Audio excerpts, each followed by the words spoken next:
Hey guys, tonight we are pulling back the heavy, probably lice-infested curtain of time to explore why your comfortable 21st century self might find historical living a tad challenging. Imagine yourself, right now, not nestled in your soft bed, but thrust into the gritty, unyielding reality of the past. Picture the flickering, uncertain light of a single hearth casting dancing shadows on rough-hewn wooden walls, the air thick with smells you can't quite identify, but instinctively know are not Febreze. Honestly, with your refined palate and aversion to, let's say, communal sleeping arrangements with farm animals, you probably wouldn't last a day in a Viking Longhouse. It's just a hunch. So, before you get comfortable, take a moment to like the video and subscribe, but only if you genuinely enjoy what I do here. It's always lovely to know who's out there, listening in the quiet hours. Go ahead and post your location and local time in the comments. I love seeing how far these little historical jaunts reach. Now dim the lights, maybe turn on a fan for that soft background hum, and let's ease into tonight's journey together. You find yourself standing before it, a structure that seems to have grown organically from the very earth itself.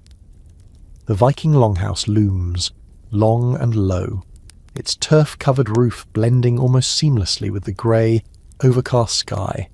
It's late afternoon, you think, judging by the weak, watery sunlight that does little to warm the damp chill clinging to your clothes.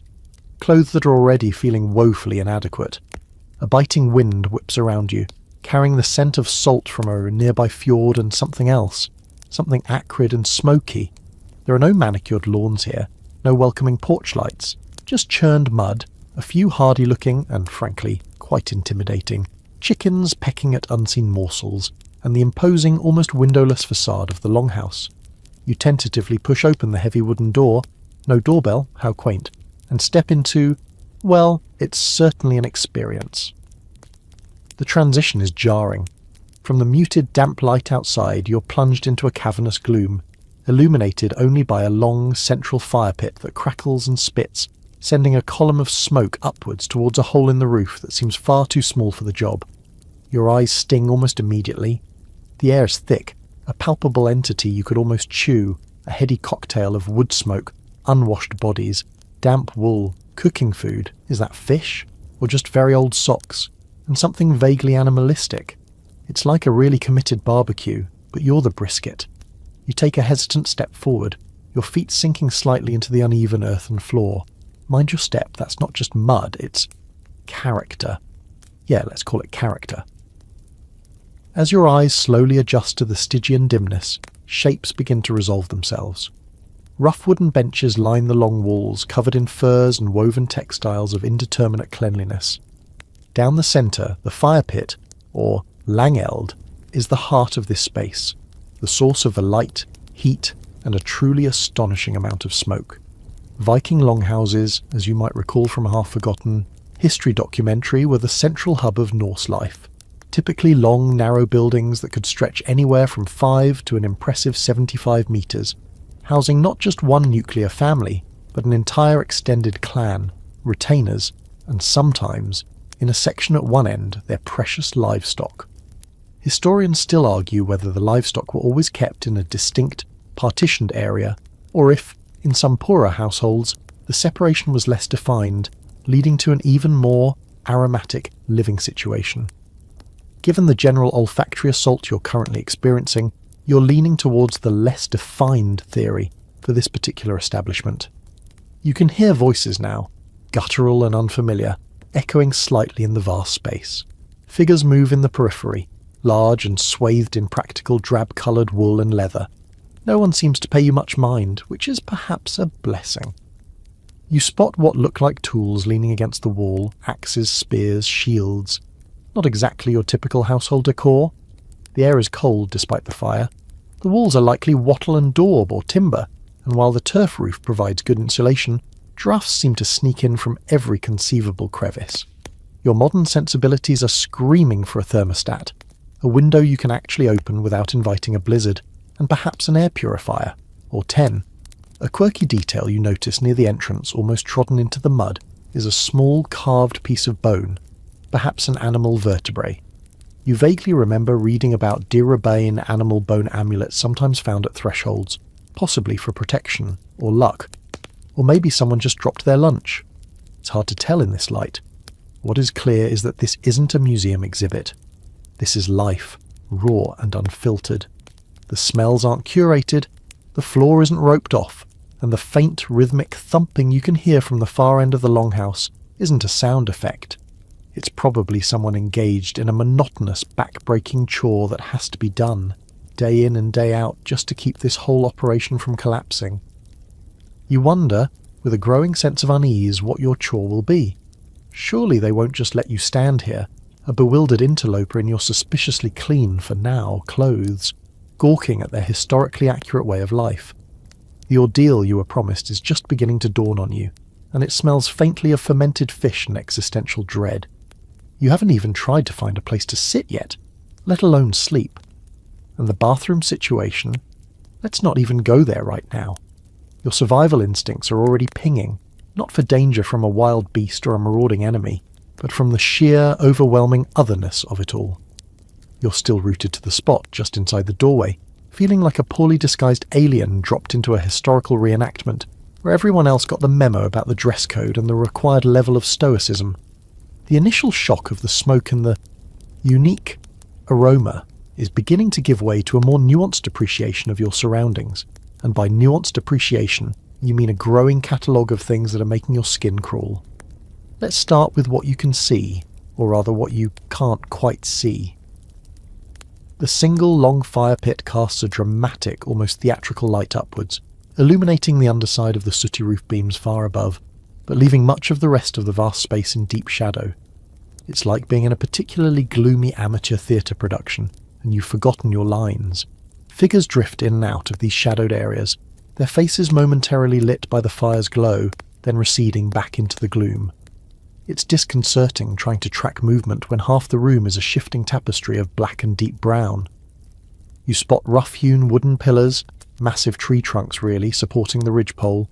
The walls, where you can make them out, are not smooth or plastered. They're a patchwork of timber, daub, and what looks suspiciously like dried animal dung in places. An excellent insulator, no doubt, and probably contributed to that special something in the air. Historians generally agree that most longhouses were constructed with timber frames, often with wattle and daub infill or clad with wooden planks, and those distinctive turf roofs. The quality and specific materials, of course, varied greatly depending on wealth and location. This one feels robustly rustic. The floor, as you've already established, is mostly compacted earth. Here and there you can see flatter stones placed, perhaps to create a slightly more stable surface, or maybe just where someone dropped a heavy rock and couldn't be bothered to move it. Litter is, well, it's not a feature. Scraps of leather, discarded bits of food, you try not to look too closely, wood shavings and unidentifiable bits of stuff are scattered about. It's not that they're deliberately messy, it's more that the concept of a pristine, clutter-free living space hasn't quite caught on yet. Or maybe the room got lost in the Bronze Age. Now, let's talk about the sounds. The crackle and pop of the central fire is a constant, a sort of baseline rhythm to the longhouse. Layered over this are the human sounds, the murmur of conversation in that old Norse tongue that sounds impressively stern even when they're probably just discussing the weather. A cough, deep and chesty from a shadowed corner, the occasional grunt or sigh. Then there are the animal noises. You're pretty sure you heard a goat bleat from what you hope is the far partitioned end of the longhouse. Chickens cluck and scratch somewhere nearby, possibly under a bench. And is that a baby crying? Or a very unhappy cat? It's hard to distinguish. The acoustics are surprisingly good, or perhaps just surprisingly echoey, turning the whole space into a resonant chamber of unfamiliar noises.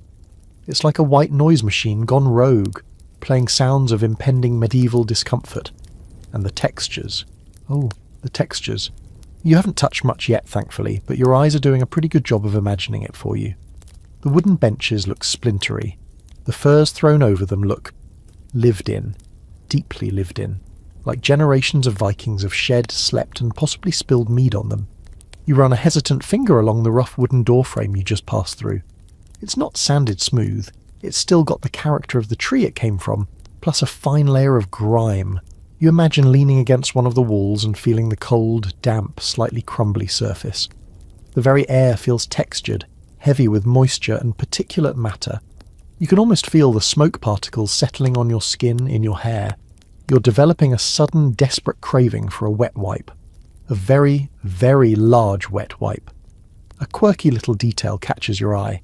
Tucked into a crevice between two wall timbers, you spot a small, intricately carved wooden bird no bigger than your thumb. It's worn smooth with age or handling.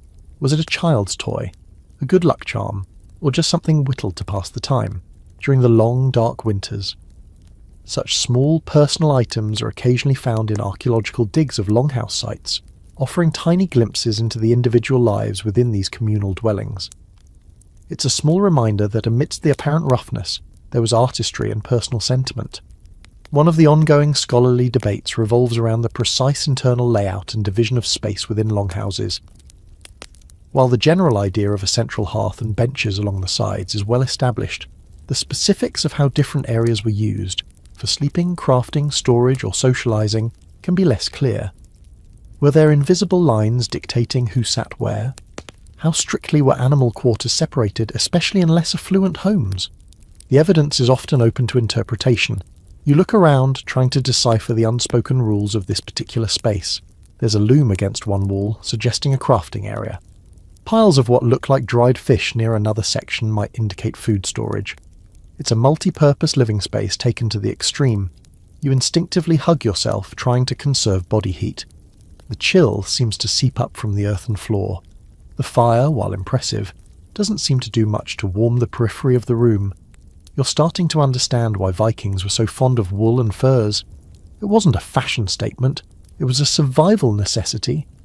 You also understand why they were so keen on raiding warmer climes. Probably just wanted to sit somewhere without their teeth chattering. A large figure detaches itself from the shadows near the fire and lumbers towards you. For a heart-stopping moment you think you've been spotted, your otherworldly cleanliness a dead giveaway.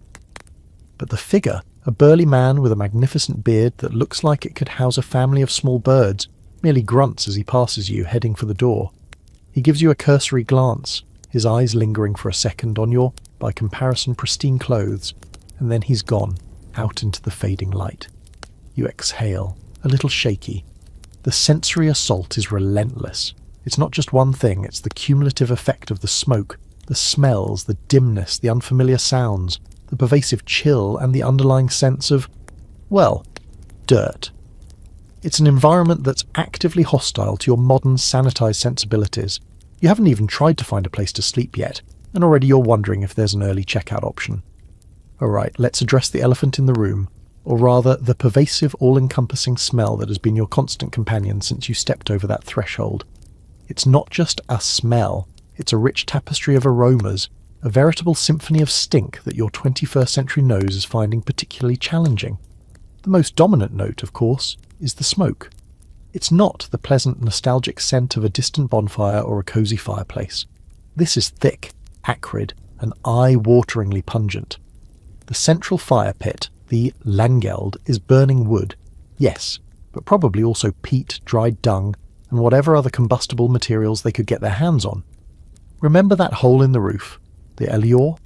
It's meant to be a chimney, but it's fighting a losing battle. Much of the smoke seems to prefer lingering, swirling through the rafters, coating every surface with a fine layer of soot and pickling the lungs of everyone inside. You can feel it in your throat, a scratchy irritation that makes you want to cough constantly. Your eyes are definitely watering. It's like being permanently downwind of a poorly managed bonfire. This constant smoke was a fact of life. While it did help to preserve the timbers of the roof, and likely kept some insects at bay, a sort of accidental fumigation, it also had significant health implications. Respiratory problems must have been rampant. You can almost hear the chorus of hacking coughs that would have been the soundtrack to a Viking winter. Imagine trying to recover from a simple cold in this atmosphere. No vapor-rub, no soothing lozenges, just more smoke. Historians widely acknowledge the health impacts of such poorly ventilated living conditions. Evidence of lung damage is often found in skeletal remains from the period. It makes you appreciate your extractor fan in a whole new way. Beneath the dominant note of smoke, there are other, more subtle, and arguably more unsettling scents. There's the smell of unwashed bodies. Regular hot water bathing with soap wasn't exactly a daily ritual. While Vikings were actually known to be cleaner than many of their European contemporaries, they reportedly bathed weekly, a shocking display of hygiene to some. Clean is a relative term. In a crowded longhouse with people working, sweating and sleeping in close proximity, the collective human aroma would have been significant. Add to that the scent of damp wool and leather clothing, which rarely, if ever, got a thorough wash and dry cycle. Think wet dog, but make it Viking. Then there's the food. Something is definitely cooking, or perhaps just slowly fermenting over by the fire. You catch whiffs of fish, oily and strong, and perhaps some kind of stew or porridge. Food preparation was a constant activity, and the smells of boiling, roasting, smoking and drying foods would have mingled with everything else. Remember, refrigeration is centuries away. Preservation methods like salting, smoking and drying were crucial, and these processes have their own distinctive odours. You might also be smelling the lingering scent of spilled ale or mead, which, while perhaps pleasant in moderation, could add a sour, yeasty note when soaked into an earthen floor. It's a veritable potpourri of ancient domesticity. And let's not forget the animals. Even if the livestock were notionally kept in a separate section, their presence would have been olfactorily obvious. The warm, earthy scent of cattle, sheep, or goats, along with the sharper ammonia tang of their waste, would inevitably permeate the entire structure, especially with shared ventilation, or lack thereof. You might catch a whiff of chicken droppings from those hardy birds pecking around. It's all part of the rich, organic tapestry. One quirky, though perhaps not entirely surprising tidbit, is that rushes and fragrant herbs were often strewn on the floor. This wasn't just for comfort, it was an attempt to mitigate the less pleasant smells and perhaps keep down the dust. Think of it as ancient Glade plugins, only significantly less effective and requiring a lot more sweeping. The very materials of the longhouse itself contribute to the aroma profile. The earthen floor, perpetually damp in places, would have its own musty smell. The timber framing, the wattle and daub walls, especially if incorporating that dung we mentioned, the turf roof, all these organic. Materials absorb and release odours, creating a complex layered scent that is uniquely longhouse. It's the smell of survival, of a close and constant relationship with the natural world, in all its fragrant and not so fragrant aspects. Historians still argue about the precise balance of these smells and how much they would have bothered the inhabitants. Were they simply acclimatized to it, their senses dulled by constant exposure, or was it a persistent low-level discomfort they simply endured? It's likely a bit of both. What's certain is that your modern nose, accustomed to filtered air and a plethora of deodorizing products, is having a very hard time. You find yourself taking shallow breaths, trying to filter the air through your teeth, a completely useless gesture that probably makes you look a bit deranged. You wonder if they ever tried to air the place out. Opening the main door and perhaps a smaller door at the other end, if one existed, might create a through draft, but it would also let out all the precious heat and invite in the cold, rain or snow. It was a constant trade-off, smoky warmth versus fresh frigidity. Given the harsh northern climates, warmth usually won. So the smoke, the smells, the general miasma, they were just part of the package. You're starting to think that fresh air might be your favourite modern invention. That, and perhaps antibacterial soap. You make a mental note to never again complain about the smell of your roommate's burnt toast. This is a whole other league of aromatic assault. You haven't even been here that long, and you already feel like your clothes, your hair, your very soul are becoming impregnated with the signature scent of Viking Longhouse. It's a souvenir you really, really don't want to take home. The day, such as it was in this smoky gloom, is clearly drawing to a close. The activity around the central fire pit seems to be winding down, the conversations becoming more subdued. People are starting to settle onto the long wooden benches that line the walls, the same benches that serve as seating during the day. This, you realise with a dawning sense of horror, is where you're supposed to sleep. Your Viking slumber party, as you'd sarcastically dubbed it in your head, is about to become a very real, very uncomfortable experience. Forget memory foam mattresses and high thread count sheets. The sleeping arrangements here are, to put it mildly, communal and basic. The benches are wide enough to lie on, perhaps 2 to 3 feet across, and run the length of the main living area on either side of the fire. Some are bare wood, others are strewn with animal furs, reindeer, sheep, possibly wolf, of varying degrees of cleanliness and repair. You see some lumpy-looking bundles that might be straw-filled sacks, serving as primitive mattresses or pillows. Privacy is clearly not a concept that has much currency here. You'll be sleeping shoulder to shoulder with your new Viking housemates, a charming assortment of snoring, coughing, and possibly flatulent individuals. It's like a music festival camping trip, but without the music, the wellies, or the option to retreat to your own tent when it all gets too much. You tentatively approach an unoccupied stretch of bench. It looks hard and lumpy and suspiciously stained in places. You eye the furs with deep suspicion. While they undoubtedly offer some warmth, they also look like prime real estate for fleas, lice, and other uninvited bedfellows. Remember those stories about how Vikings were surprisingly clean? Well, surprisingly clean for the 9th century still leaves a lot of room for tiny, unwelcome guests. You instinctively scratch your arm. It's probably just psychosomatic. For now. A mainstream historical fact about longhouse sleeping is that families would often sleep together in designated sections of the benches, sometimes with wooden partitions or chests separating different family groups, though these were likely more common in the halls of wealthier chieftains. For most, it was a more jumbled affair, especially if guests or retainers were present. Status might dictate who got the better spots, perhaps closer to the fire for warmth, or further from the door to avoid drafts.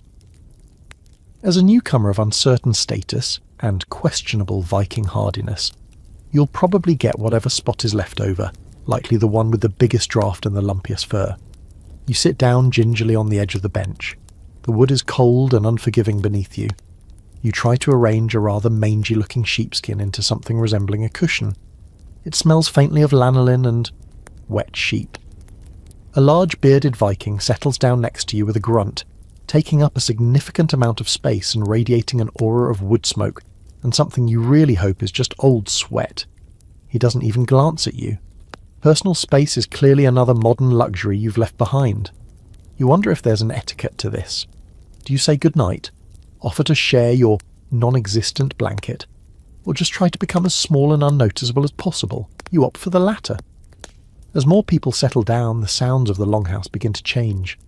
The crackling fire is still there, but now it's accompanied by a symphony of human settling noises, rustling furs, sighs, coughs, so many coughs, and the beginnings of what promises to be a truly epic chorus of snoring.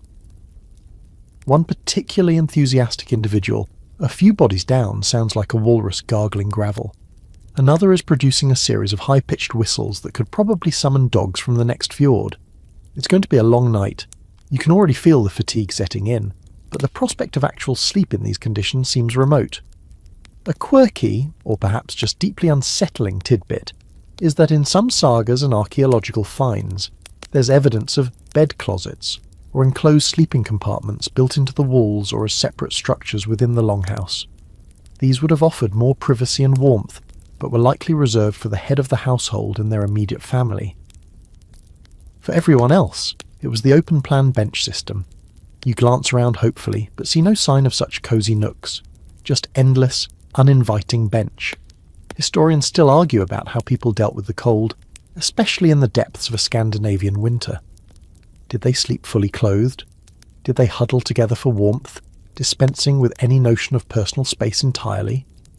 Were there designated bench warmers who had to get in first?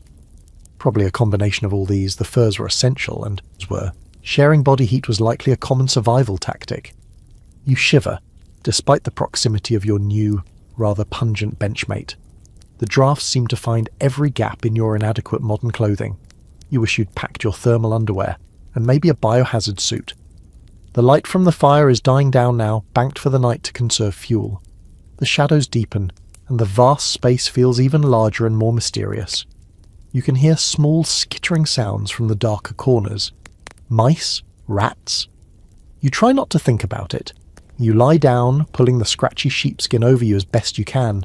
It offers minimal comfort and maximum olfactory offence. The hardwood presses into your hip and shoulder. You try to find a comfortable position, but it's hopeless. Every slight shift brings you into contact with either the cold wall or your snoring neighbour. Sleep, when it finally, fitfully comes, is punctuated by strange dreams, the snores of your companions, the persistent coughs, and the ever-present smell of smoke and unwashed Viking. You jolt awake several times, once convinced a rat was using your hair as a climbing rope. It was probably just a stray piece of straw from the lumpy sack pillow.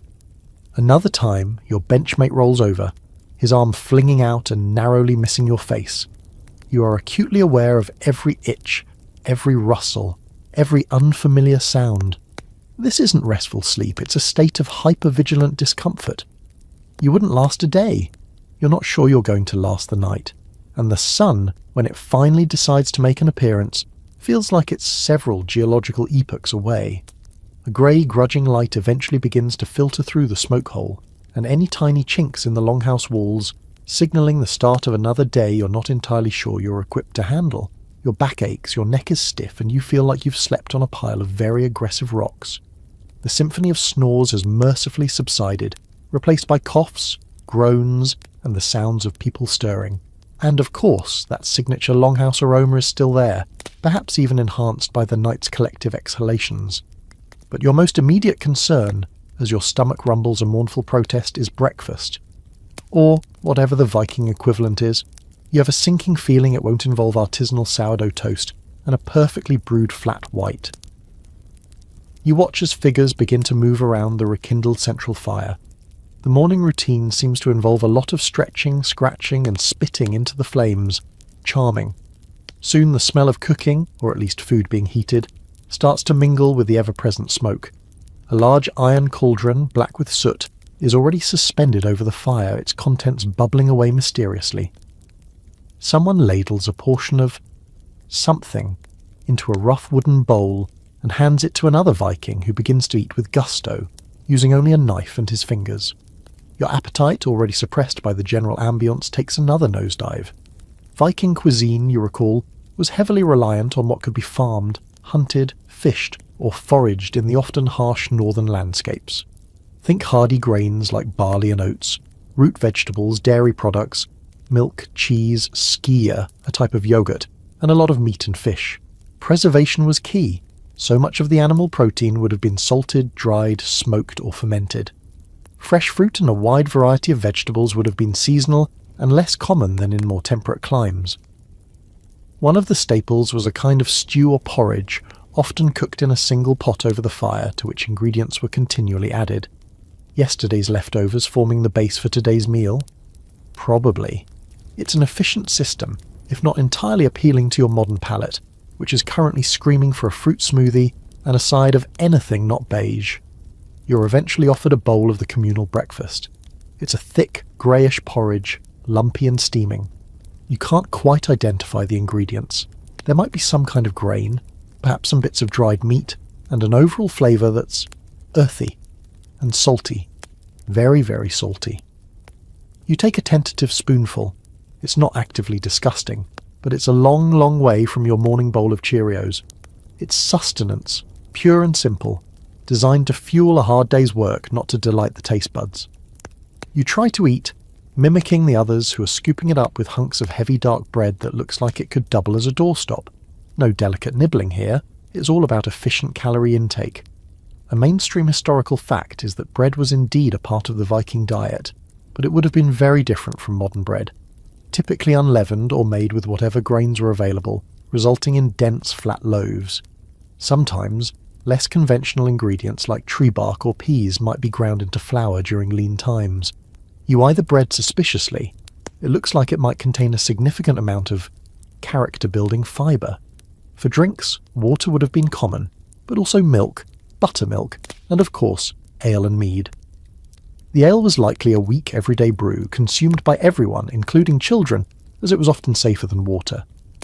Mead, made from fermented honey, was a more prized drink, often associated with feasts and celebrations.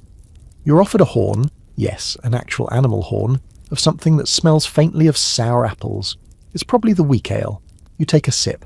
It's watery, a bit tart, and not entirely unpleasant, though the horn itself has a certain gamey aroma. At least it might wash down the porridge. You try not to think too hard about how often the horn is washed, or by whom. A quirky, culinary tidbit. Vikings were known to consume seabirds and their eggs, sometimes raiding cliffs to gather them. Puffin, anyone? They also ate seal and whale meat when available. And let's not forget fermented shark, hakal, an Icelandic delicacy, though perhaps more post-Viking age, its roots are ancient. Famous for its ammonia-rich smell and acquired taste. Thankfully, that doesn't seem to be on this morning's menu. Small mercies. Historians still argue about the diversity of the Viking diet and the extent to which it varied by social status and geographical location. Chieftains and wealthy farmers undoubtedly ate better and had access to a wider range of foods, including imported luxuries like wine or spices, than ordinary folk. Coastal communities would have relied more heavily on fish and marine mammals, while inland settlements focused more on farming and hunting. The porridge you're currently struggling with is likely standard fare for the average longhouse dweller. It's fuel, not fine dining. Forget farm to table. This is more like scrape it from the bottom of the pot and be grateful. You notice some individuals gnawing on what looks like dried fish, stiff as a board, or tearing off pieces of smoked meat. The smell is potent. This is survival food, packed with protein and preserved to last through long voyages or lean winters. You imagine the jaw strength required to get through some of it. Your teeth, accustomed to softer fare, ache in sympathy. You also see some rudimentary cheese, hard and yellow, being sliced with a knife. It probably has a kick like a mule. The concept of 3 distinct meals a day, breakfast, lunch, dinner, wasn't necessarily fixed. People likely ate when they were hungry and food was available. Often 2 main meals, dagmal, day meal, in the morning, and nattmal, night meal, in the evening. What you're experiencing now is the dagmal. It's clear that a lot of time and effort went into food procurement and preparation. There are no supermarkets, no convenience foods. Every calorie has to be earned through hard labour. You suddenly feel a deep appreciation for your refrigerator, your microwave, and the sheer, unadulterated miracle of a takeaway pizza. You manage to get down about half of your porridge, mostly by telling yourself it's a cultural experience, a very chewy, very salty cultural experience. Your digestive system, however, is sending up warning flares. This is going to be an interesting day. Having bravely, or foolishly, navigated the culinary landscape of a Viking breakfast, your thoughts inevitably turn to another pressing matter of modern comfort: hygiene. After a night spent marinating in smoke, sweat, and the general effluvia of a crowded longhouse, and now having consumed a meal of questionable origin with unwashed hands, because where would you even begin to wash them properly? You feel a desperate, primal urge for a hot shower and a vigorous scrub with something that promises to kill 99.9% of germs. Alas, such luxuries are several centuries and a technological revolution away. Let's talk about Viking ablutions. As mentioned, Vikings were actually considered quite clean by the standards of their time. The sagas often mention washing and grooming. They even had tools for it. Combs, often made of bone or antler and quite elaborately decorated, tweezers, and even ear spoons for cleaning out earwax. A rather intimate detail preserved in archaeological finds, so they weren't wallowing in filth, relatively speaking. However, their concept of cleanliness and the available facilities were, shall we say, different from yours. You look around for anything resembling a bathroom or even a wash basin. You see none. Water would have been hauled from a nearby well, stream, or river. For a quick wash, you might get a basin of cold water and a piece of rough linen. Soap, as you know it, didn't really exist in the same form. They might have used lye-based concoctions, which could be quite harsh, or perhaps certain plants known for their cleansing properties. A mainstream historical fact is the Viking practice of a weekly bath, often on Saturdays, logadaga, meaning washing day, or bath day in Old Norse, which is still the word for Saturday in modern Scandinavian languages. This often involved a sauna-like experience in a dedicated bathhouse, if the settlement was large enough or the family wealthy enough to have one. Otherwise, it might be a dip in a cold river or lake, invigorating if not exactly spa-like. You haven't seen a bathhouse, and the nearby fjord looks distinctly uninviting for a morning plunge. So for daily freshening up, it would likely be a very cursory affair. You spot a Viking splashing some water on his face from a bucket near the door, then running his fingers through his beard. That seems to be the extent of it. No sink, no running water, no fluffy towels. You feel a layer of grime forming on your skin just thinking about it. And then there's the delicate question of waste disposal. Where does one, go? There are no ensuite facilities here, no porcelain thrones with convenient flushing mechanisms. Outhouses or latrine pits would have been located away from the main dwelling for obvious reasons.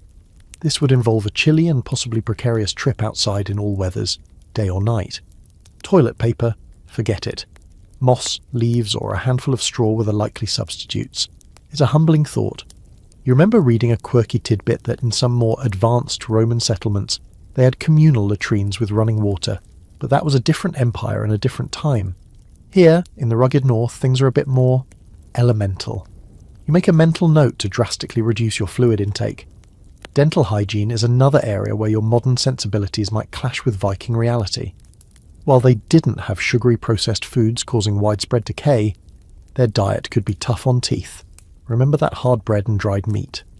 They did clean their teeth, likely using frayed twigs or pieces of cloth, and some skeletal remains show surprisingly good dental health, though wear and tear was common.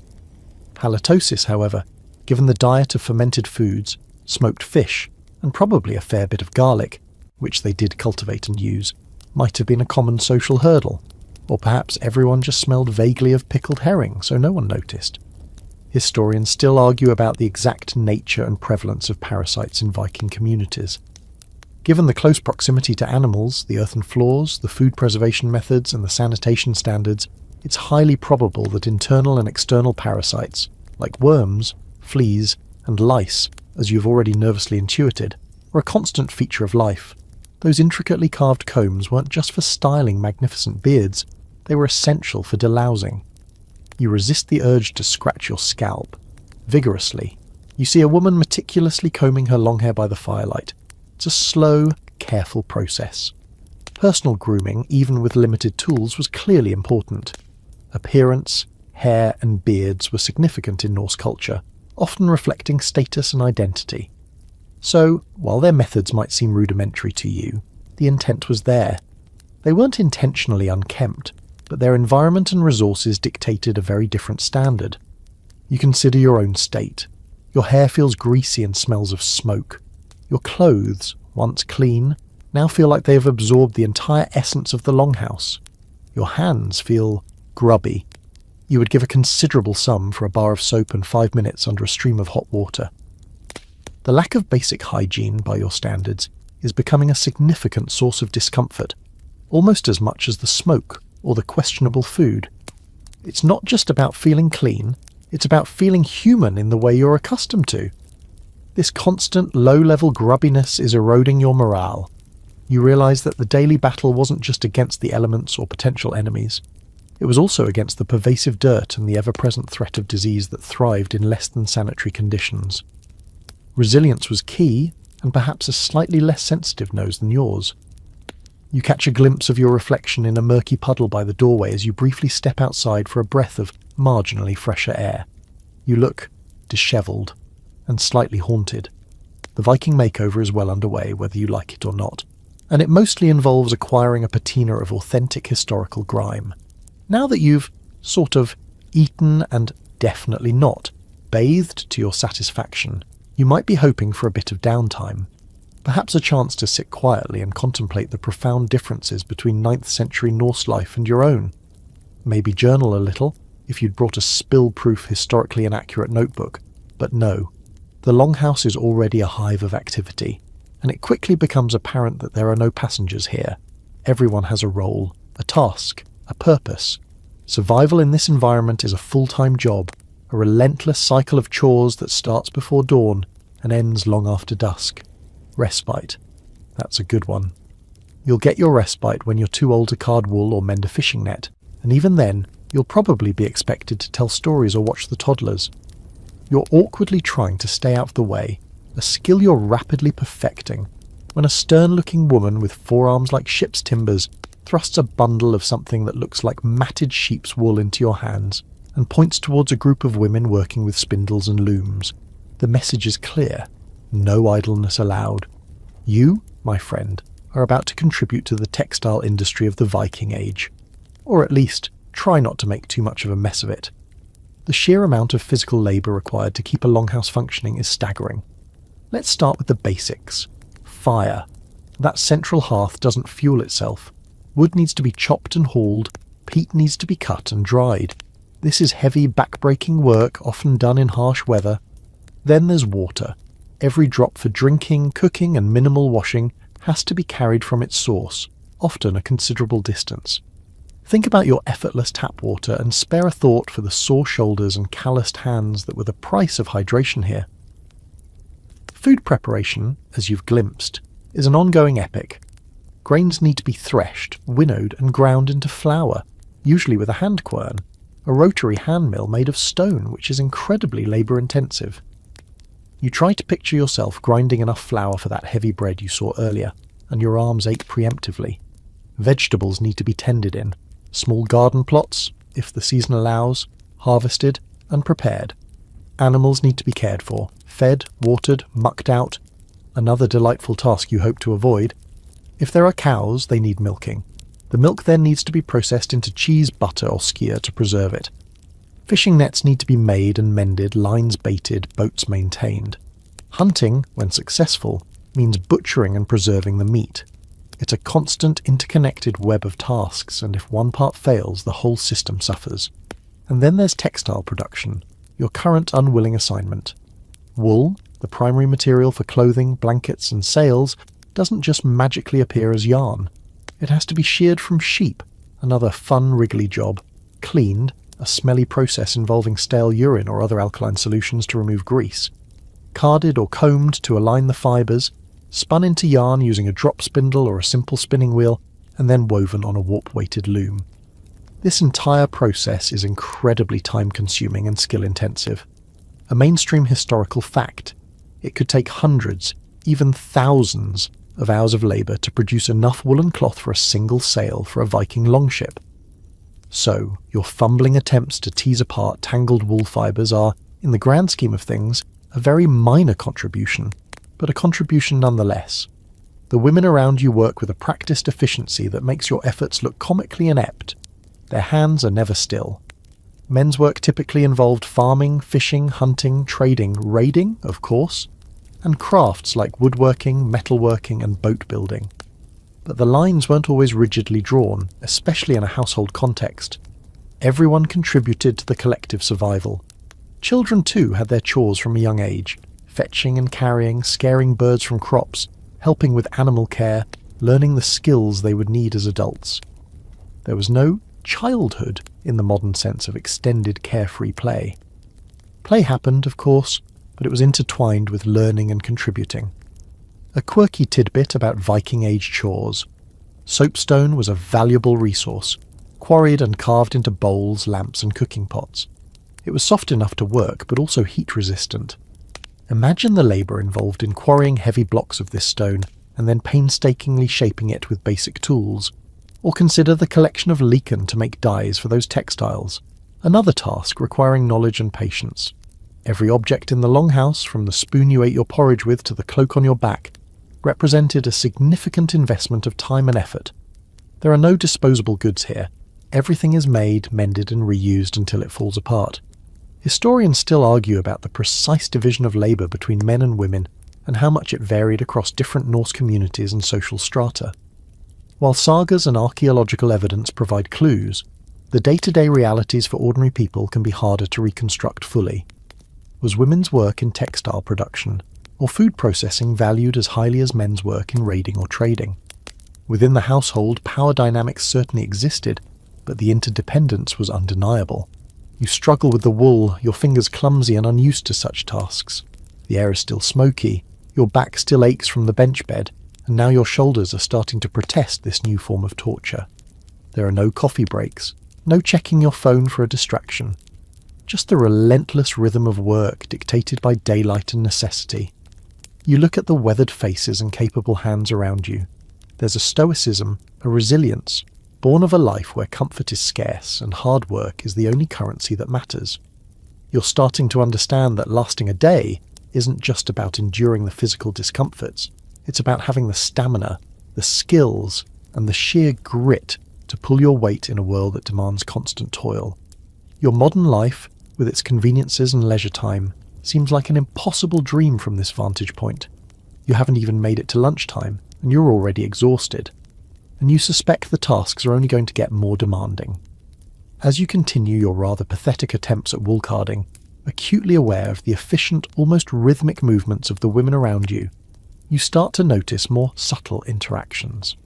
A deferential nod given to a particular grey-bearded man who enters the longhouse, the way children scamper out of the path of a stern-looking woman who seems to command the area around the hearth, the casual authority with which one man directs others in mending a fishing net. It dawns on you that this isn't just a random collection of people sharing a smoky, oversized shed. It's a complex society in miniature, with its own hierarchy, rules, and unspoken codes of conduct. Navigating this social labyrinth, you suspect, is just as crucial for survival as knowing how to gut a fish or spin yarn. And you, with your 21st century notions of egalitarianism and personal space, are completely out of your depth. At the top of the longhouse pecking order, you'd typically find the chieftain or head of the household, who's Bondi or Bondi for a free farmer, along with his wife, who's Freya, who often held considerable authority within the domestic sphere. She would manage the stores, oversee the servants and slaves, if any, and control the production of food and textiles, hence the keys often found in female graves, symbolising their control over the household wealth. The man you saw receiving deferential nods, probably the husbandi, the stern woman by the fire, almost certainly the husfreyja. You make a mental note to be particularly polite, or at least exceptionally unobtrusive in their presence. Below this power couple would be their extended family, children, siblings, elderly parents. Then came freeborn retainers, farmhands, and skilled artisans who might live with the family. And at the bottom of the social ladder were the thralls, or slaves. Slavery was a well-established institution in the Viking Age, with thralls acquired through raiding, trading, or born into servitude. They performed the most menial and laborious tasks and had few, if any, rights. A mainstream historical fact is that a significant portion of the population in some Viking Age settlements may have been enslaved. You glance around, wondering if any of the people here are thralls. It's not immediately obvious from their clothing or tasks, at least not to your untrained eye, but their demeanour might be more subdued, their movements more subservient. It's a sobering thought, this stark inequality woven into the fabric of daily life. Respect, honour and reputation were paramount in Norse society. Public perception and one's standing in the community were incredibly important. Insults could lead to feuds, and loyalty to one's kin and chieftain was expected. There was a complex system of gift-giving, oaths and obligations that bound individuals and families together. You realise that your modern, somewhat casual approach to social interactions might be dangerously misconstrued here. A poorly timed joke, an overly familiar gesture, or even unintentional disrespect could have serious consequences. Remember those axes and spears leaning against the wall? They weren't just for decoration. Disputes were often settled personally, and violence was an accepted, if not always welcome, part of life. Your usual sarcastic wit is probably best kept under wraps. One quirky aspect of Norse social structure was the concept of the Thing, a governing assembly where free men gathered to make laws, settle disputes, and make political decisions. These assemblies operated at local and regional levels. It was a form of early democracy, though participation was generally limited to property-owning free men. Still, it shows a society that valued order and collective decision-making, even amidst the raiding and feuding. You wonder if this longhouse community has its own mini-thing for resolving internal squabbles, like who gets the last piece of dried fish, or who has to sleep in the draftiest spot, position you seem to have secured by default. Historians still argue about the degree of social mobility in Viking society. Was it possible for a thrall to gain freedom? Could a person of humble birth rise to prominence through skill or bravery? There are instances in the sagas suggesting such possibilities, but it was likely very difficult. For the most part, you were born into your social station, and that largely dictated the course of your life. Your own ambiguous status as a strange, unskilled visitor probably places you somewhere near the bottom, just above. Suspicious outsider who might be a spy for a rival clan. You decide that keeping a low profile and demonstrating a willingness to at least try to be useful, even if your wool carding skills are laughable, is your best strategy. You observe the interactions. A young boy proudly presents a small, freshly caught fish to the husbandi, who claps him on the shoulder with a gruff word of approval. Two men share a drinking horn, a common gesture of fellowship. A woman quietly admonishes a child who's getting too close to the fire. These are the small, everyday moments that build and reinforce the social fabric. There are also moments of tension, a sharp exchange between two younger men, quickly smoothed over by an older woman, a lingering, appraising look from one Viking to another that hints at an unspoken rivalry. The concept of hospitality, gestrisni, was also deeply ingrained. Travellers were generally offered food and shelter, as refusing hospitality could bring dishonour. This might explain why you haven't been immediately thrown out. However, guests were also expected to behave respectfully and not overstay their welcome.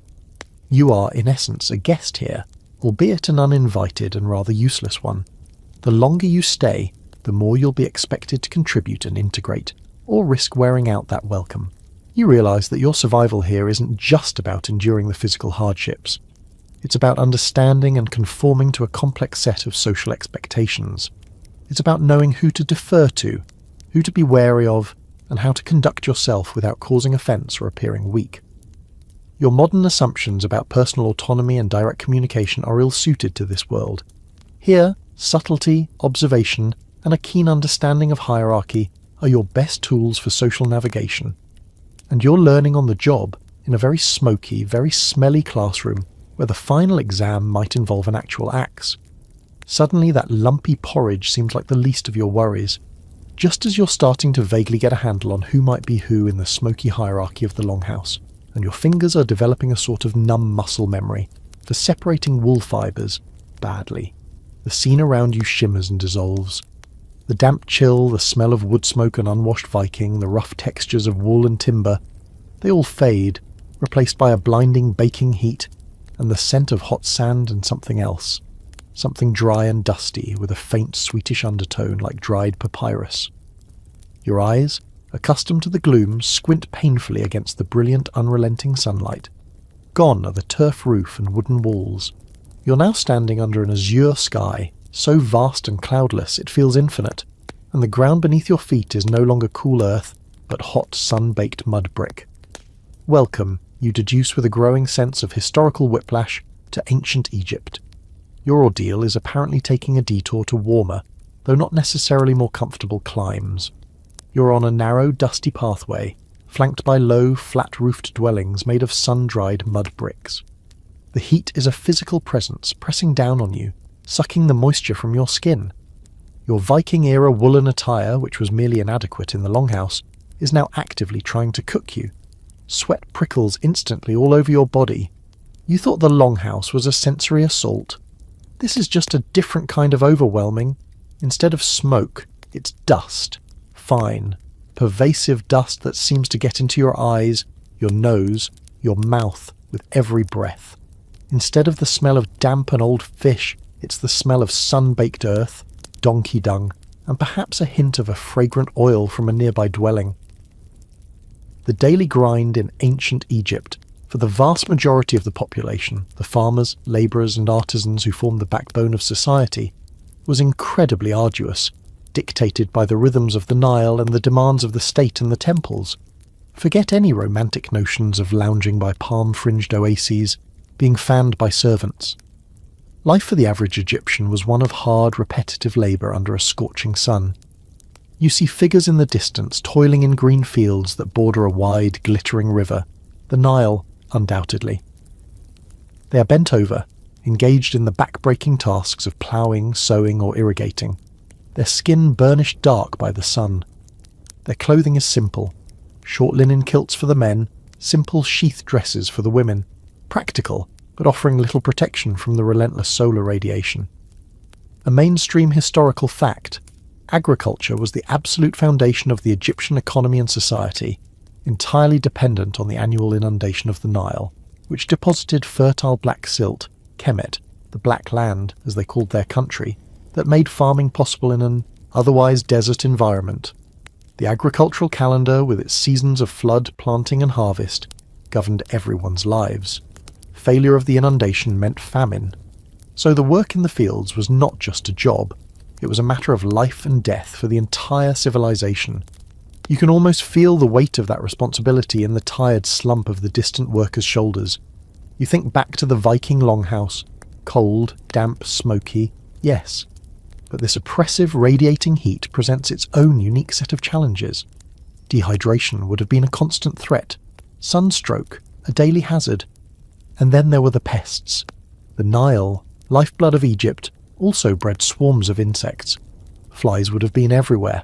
Mosquitoes, carrying diseases like malaria, which historians believe was endemic in ancient Egypt, would have been a torment, especially near the canals and irrigated fields.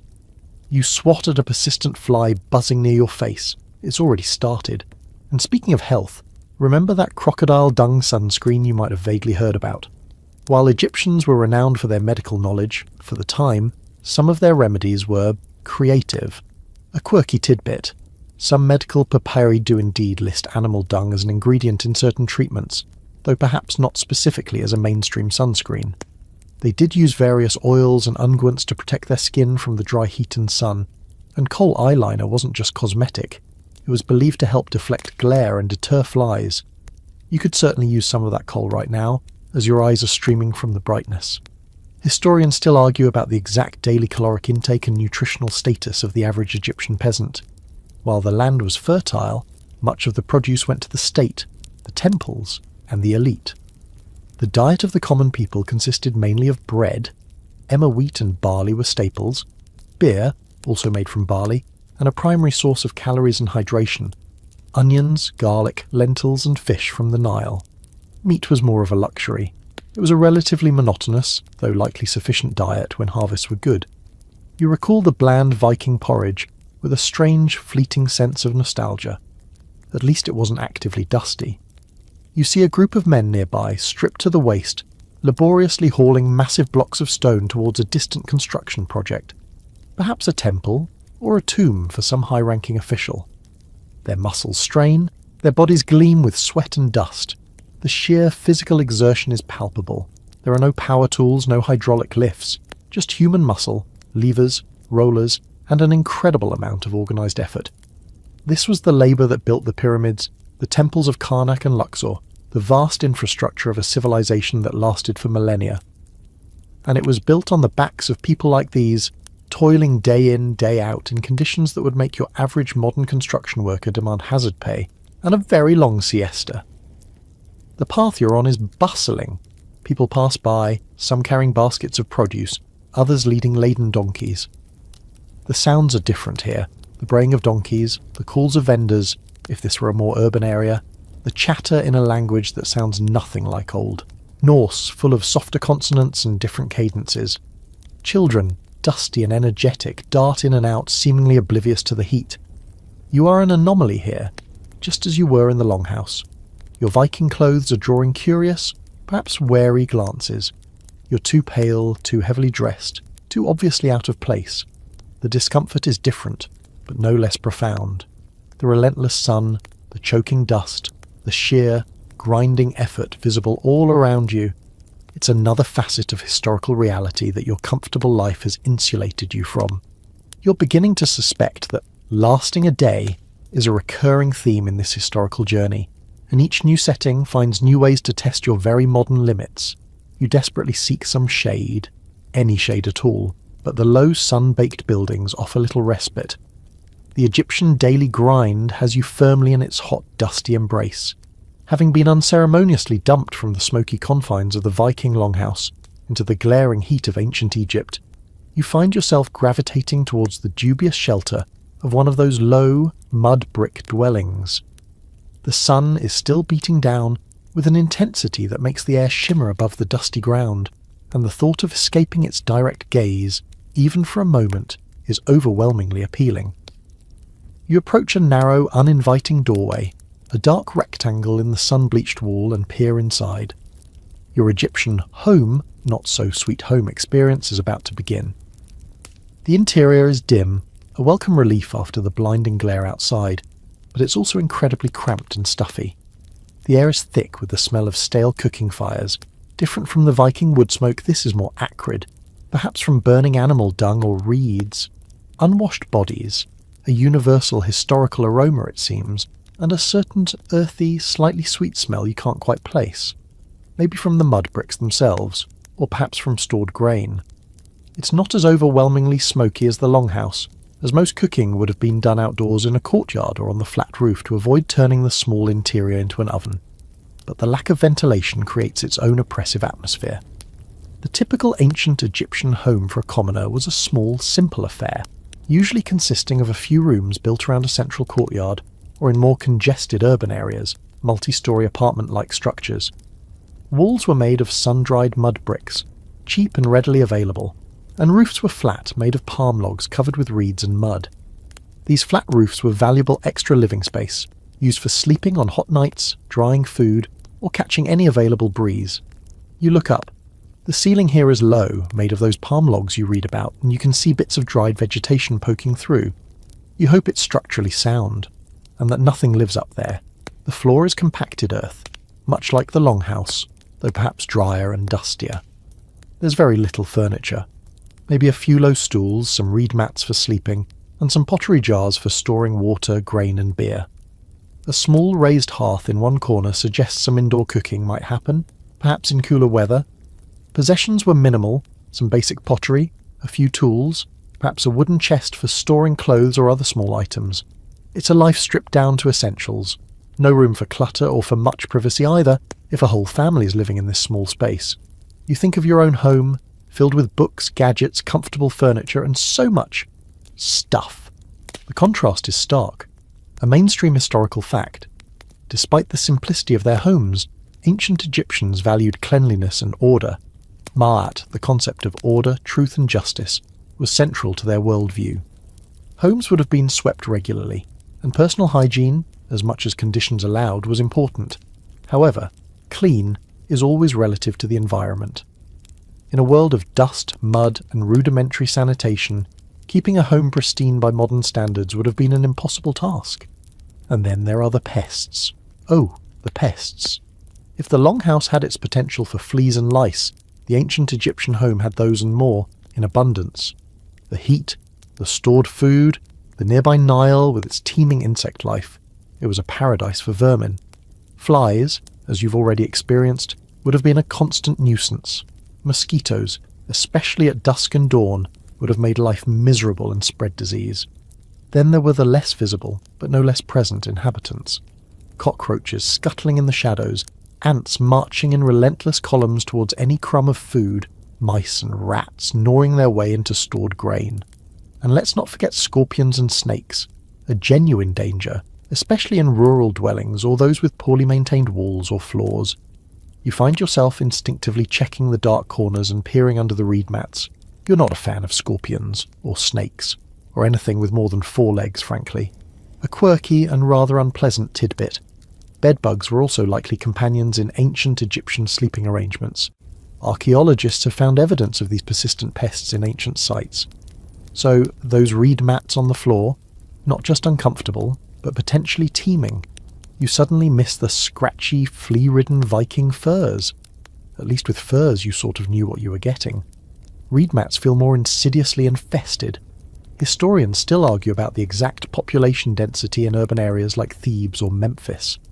Some reconstructions suggest incredibly crowded conditions, with multi-storey tenements packed tightly together, narrow alleyways, and limited access to fresh water or sanitation. Disease would have spread rapidly in such environments. Even in more rural village settings, families lived in close proximity, sharing resources and inevitably germs. The infant mortality rate was tragically high, and life expectancy, while difficult to pinpoint accurately for commoners, was significantly shorter than today. Many of the illnesses we now easily treat with antibiotics or prevent with vaccines, dysentery, tuberculosis, parasitic infections, would have been common and often fatal. You see a woman in the dim light, grinding grain with a saddle quern, a primitive but effective tool where grain is ground by rubbing a smaller stone back and forth on a larger, slightly concave one. It's hard, repetitive work, and her movements are economical, practiced. Dust from the grain fills the air around her. In another corner, a child is listlessly fanning away flies from a sleeping baby. The heat inside the dwelling, while less direct than the sun, is still stifling, the air unmoving. It's like being inside a low mud oven that's slowly baking its occupants. You think about the Viking Longhouse again. Yes, it was smoky and cold, and the company was robust. But it also felt somehow more spacious, more communal in a way that this small, stuffy dwelling doesn't. Here, the closeness feels more oppressive, the lack of personal space more acute. The threats feel different too. Not the biting wind or the potential for a long dark winter, but the insidious heat, the ever-present dust, and the unseen menace of disease-carrying insects and vermin. Each environment has its own unique brand of discomfort, its own ways of reminding you that survival was a daily struggle, not a given. You wouldn't last a day here either, probably collapsing from heat stroke or a sudden, phobia-induced meltdown at the sight of a particularly large beetle. Your historical endurance tour is proving to be a powerful lesson in gratitude for modern plumbing, pest control and air conditioning. The oppressive, dusty heat of the Egyptian dwelling shimmers and fades, much like the Viking Longhouse before it. You brace yourself for the next historical jump, wondering what particular brand of discomfort awaits.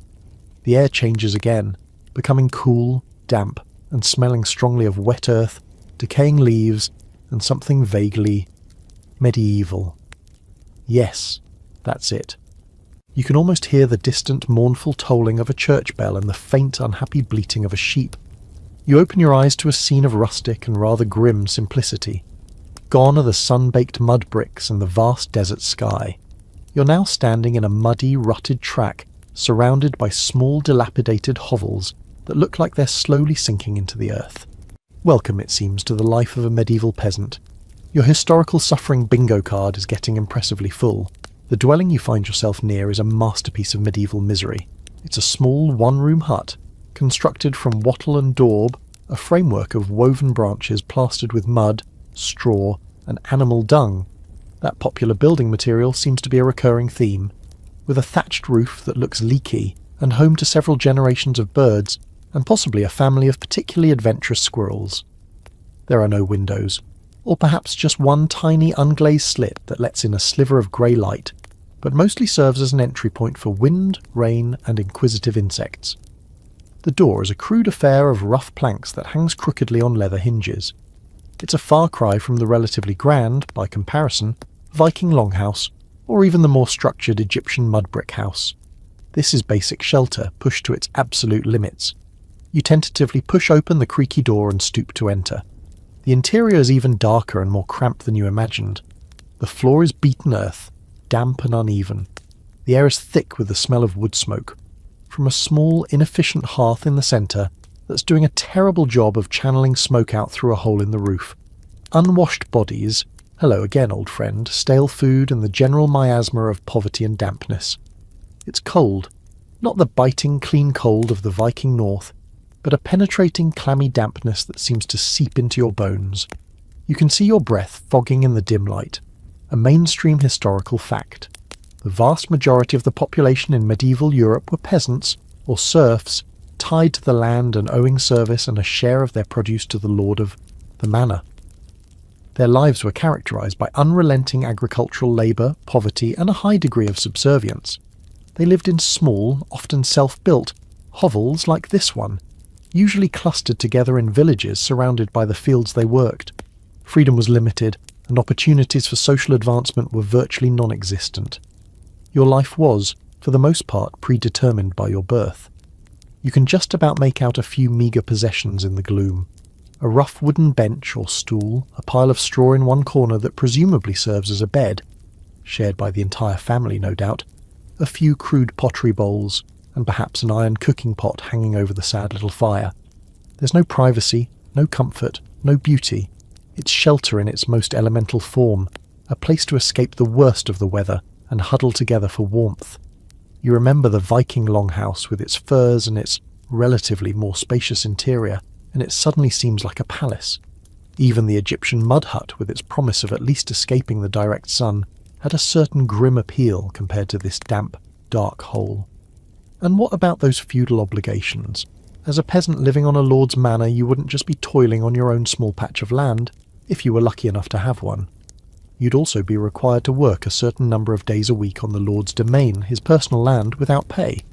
This was corvée labour. On top of that, you'd owe him a portion of your own harvest, various taxes and fees for using the Lord's mill to grind your grain, his oven to bake your bread, or his wine press. It was a system designed to keep the peasant class impoverished and dependent. Forget about saving up for a better life. You were perpetually struggling just to meet your obligations and feed your family. It's like having a really, really bad landlord who also happens to be your boss and the local government. A quirky, though rather depressing tidbit about medieval peasant life is the rite of merchant, a fee paid to the lord when a peasant's daughter married, or leerwight, a fine paid if a peasant woman was found to be unchaste. These were just more ways for the lord to extract wealth from his tenants and exert control over their lives. It paints a rather bleak picture of personal autonomy. Historians still argue about the degree of variation in peasant living standards across different regions of Europe and throughout the medieval period, which, remember, spans 1,000 years. Conditions were not uniformly terrible everywhere all the time. Some peasants, particularly those with larger landholdings or specialised skills, might have achieved a modest level of prosperity. But for many, life was a precarious existence, lived on the very edge of subsistence, vulnerable to famine, disease, and the whims of their overlords. The hovel you're currently experiencing feels like it's firmly at the lower end of that spectrum. You imagine trying to raise a family in this single, smoky, damp room, children sleeping on the floor with their parents, animals perhaps brought inside during harsh weather for their warmth and their own safety, adding to the already fragrant atmosphere. Remember the Viking livestock sharing quarters? This is the budget version. The lack of sanitation would have been appalling. No running water, no proper latrines.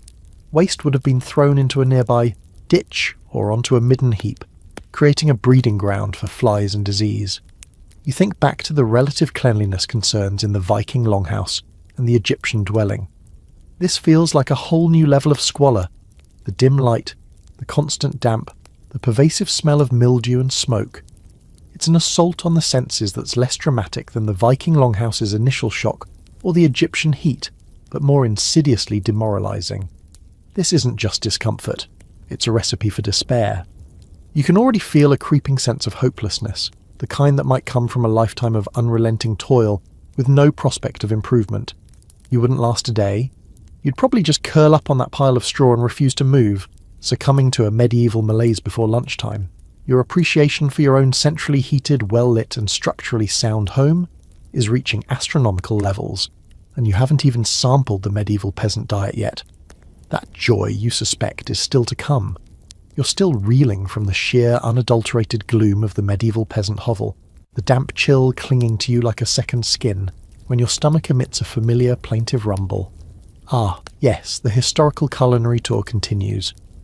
If Viking porridge and Egyptian bread and beer were adventures, you have a feeling medieval peasant fare is going to be a true test of your gastronomic fortitude. You observe the meagre preparations around the sputtering hearth. No bustling activity here, no large cauldrons bubbling with mysterious stews, just a sense of making do with very, very little. The diet of a medieval peasant was, to put it mildly, monotonous and heavily reliant on whatever grains could be grown locally, typically barley, oats, rye, and perhaps some wheat, if they were lucky, or the land was particularly good. This was supplemented with vegetables from their own small garden plots. The pottage garden, so named because its produce usually ended up in the pottage pot. Think onions, leeks, peas, beans, cabbage, and various root vegetables. Fruit might come from foraging, berries, apples, nuts, or from a few carefully tended trees. Meat was a rarity, a luxury. The lord of the manor usually had hunting rights in the surrounding forests, and poaching was severely punished. Peasants might keep a pig, which could forage for itself, or some chickens, but these were valuable assets, more likely to be sold or consumed on special occasions than as a daily staple. Fish, if there was a nearby river or pond not exclusively controlled by the lord, might provide some protein. The cornerstone of the peasant diet was pottage. This was a thick stew or soup made from grains, often oats or barley, whatever vegetables were on hand, and perhaps some peas or beans for protein. It would simmer away over the fire for hours, often with new ingredients added as they became available. A bit like that Viking communal pot, but likely with even fewer exciting additions. Salt was available, but other seasonings were scarce or expensive. Herbs from the garden might add some flavour.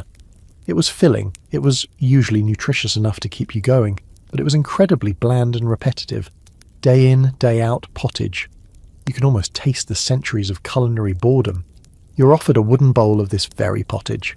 It's a brownish-grey sludge, thick and lumpy, with unidentifiable bits of vegetable matter floating in it. It smells vaguely of cabbage and damp earth. You take a tentative spoonful. It's bland. So incredibly bland. And the texture is a bit like wallpaper paste. It's not actively offensive like you imagine fermented shark might be, but it's profoundly uninspiring. This is fuel, pure and simple, designed to provide enough energy for a long day of backbreaking labour in the fields. There's no joy in it, no celebration of flavour or texture, just sustenance. You find yourself missing the aggressive saltiness of the Viking porridge. At least that had a flavour. Bread, when they had it, would also be a coarse, dark affair, likely made from rye or barley flour, often unleavened or poorly leavened, resulting in a heavy, dense loaf. Remember that Viking bread that could double as a doorstop? This would be its slightly more depressing cousin.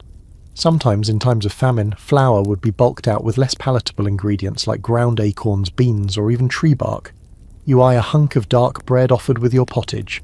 It looks like it could survive re-entry from orbit. And then there were the maladies. Life as a medieval peasant was a constant battle against disease, much of which was poorly understood and untreatable. The cramped, unsanitary living conditions, the contaminated water sources, remember those open ditches and midden heaps, and the often inadequate nutrition created a perfect storm for illness. A mainstream historical fact. Epidemics like dysentery, typhus, influenza, and smallpox swept through medieval populations with devastating regularity. And then, of course, there was the Black Death in the 14th century, which wiped out a huge percentage of Europe's population.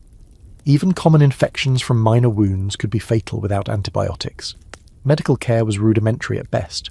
For peasants, it would likely consist of folk remedies, herbal concoctions, some of which might have had genuine, if limited, efficacy, and prayers. Barber surgeons might perform basic procedures like bloodletting, a common treatment for almost everything, based on the theory of balancing the body's humours, or tooth extraction, but their skills were limited and hygiene was non-existent. You imagine getting a toothache in this environment and shudder. No anaesthetic, just a pair of rusty pliers and a prayer.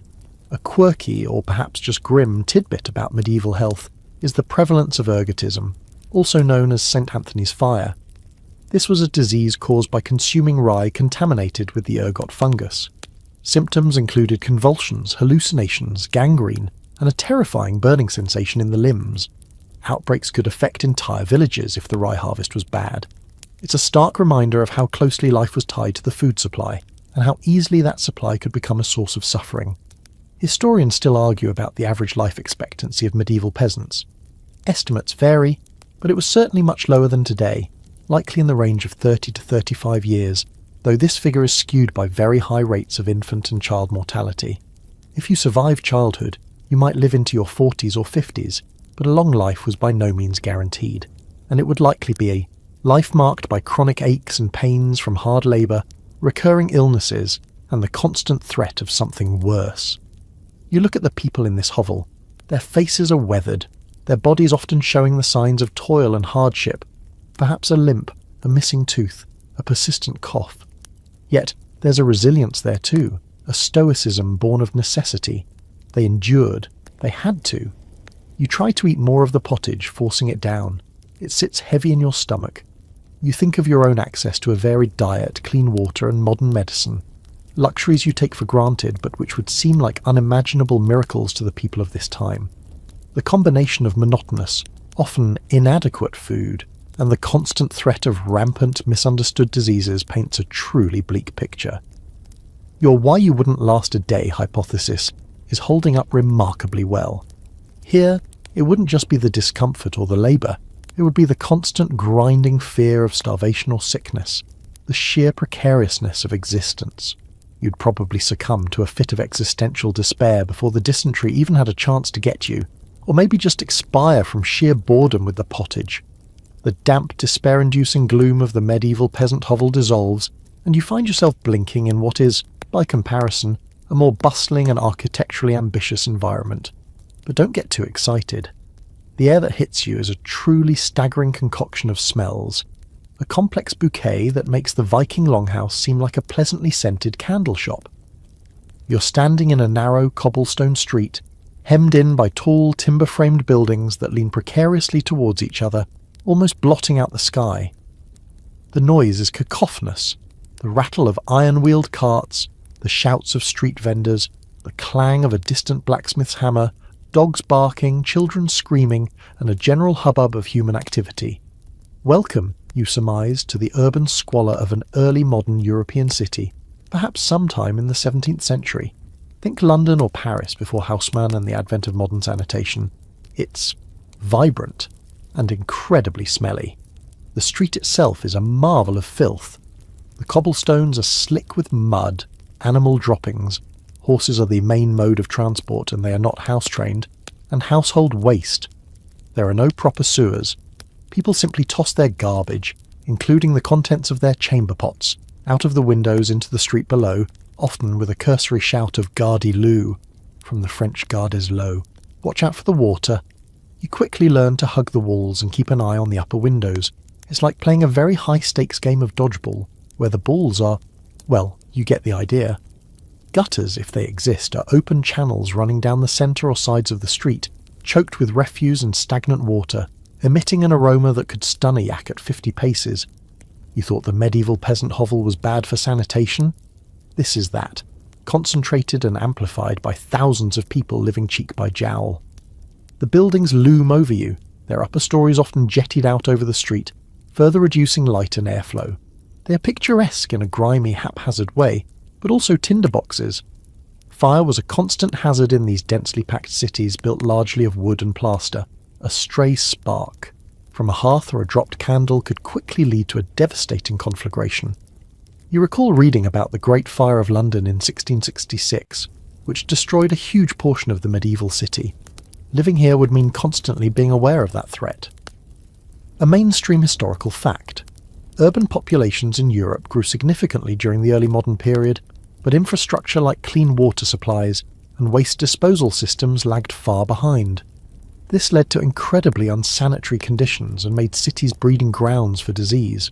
Typhus, sometimes called jail fever, because it was so common in prisons, typhoid, dysentery and cholera outbreaks were frequent and deadly.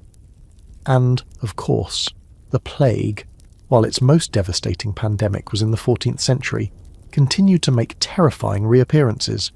You instinctively pull your collar up, as if that could offer any protection against the miasma of potential pathogens you're currently inhaling. Personal hygiene in this environment was a challenge, to say the least. While the wealthy might have access to private baths or at least basins of clean water, for the average city dweller, bathing was infrequent.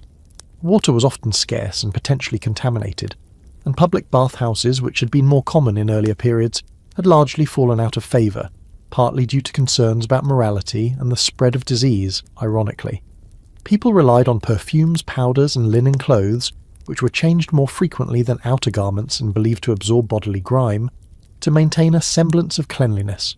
You can already feel a layer of city grime settling on your skin, a sticky, unpleasant film. You miss the Viking sauna, however hypothetical it was, and the noise. It's relentless. Hawkers cry their wares, fresh oysters, zrenia, graci piroshki, zrenia, any old rags or bones, competing with the rumble of carts, the hammering of artisans, tanners, blacksmiths, coopers, weavers, all plying their trades in small workshops that often open directly onto the street, and the general din of a populace living at very close quarters. There's no escaping it. It's a far cry from the relative quiet of the peasant village, or even the more subdued sounds within the longhouse or Egyptian dwelling. This is the sound of commerce, of a city teeming with life, but it's also overwhelming and exhausting to your modern ears, accustomed to double glazing and noise-cancelling headphones. A quirky tidbit about early modern urban life: watch out for the pigs. In many cities, pigs were allowed to roam freely, acting as a sort of unofficial and highly inefficient street cleaning service, consuming some of the organic waste. While perhaps marginally helpful, they also added to the general chaos and, of course, contributed their own unique droppings to the rich tapestry of the streets. You see a rather large sow rooting contentedly in a pile of garbage just a few feet away, and make a mental note to give it a wide berth. Historians still argue about the overall quality of life for the urban poor during this period. While cities offered opportunities for work and social interaction not found in rural areas, they also presented immense challenges: overcrowding, squalor, disease, crime, and often grinding poverty for those at the bottom of the social ladder. Tenement buildings were packed with families, often living in single squalid rooms. Unemployment or illness could quickly lead to destitution. You see figures huddled in doorways, ragged and gaunt, a stark reminder of the precariousness of life for many. You think about the "why you wouldn't last a day" challenge. Here, the threats are manifold. You could be felled by a random chamber pot emptying from above. You could trip in the filth-laden street and get some horrifying infection. You could be crushed by a runaway cart. You could simply succumb to one of the many diseases festering in the unsanitary conditions. Or the sheer, unrelenting sensory overload, the noise, the smells, the press of bodies, might just cause a complete system shutdown. It's a world away from your ordered, sanitized, and relatively quiet modern existence. You're starting to develop a profound respect for anyone who managed to survive, let alone thrive, in such an environment. Your desire for a long, hot bath and a bottle of industrial-strength hand sanitizer has reached critical levels, and you haven't even considered what you might be offered for lunch in this charming metropolis. The cacophony and ripe odours of the 17th century city thankfully begin to recede, and you find yourself transitioning once more. This time the shift is less jarring in terms of immediate sensory assault, but perhaps more subtly unsettling. You're still in a city, but the architecture is grander, more imposing. Carriages, sleeker and more numerous than the carts of the previous era, clatter on paved streets. Men in top hats and women in elaborate bustle dresses hurry along surprisingly clean, by comparison, sidewalks. There's a sense of order, of progress, but also a certain stiffness. You've arrived, it seems, in the Victorian era, sometime in the mid to late 19th century. This is the age of steam, of empire, of great scientific advancement, but also of profound social contrasts and some truly bizarre notions of comfort and propriety. While the streets are visibly cleaner than the 17th century nightmare you just escaped, thanks in part to major sanitation reforms like the construction of extensive sewer systems in 1898 cities like London, a direct response to events like the Great Stink of 1858 when the Thames was overwhelmed with raw sewage. Don't be fooled into thinking it's all roses and lavender.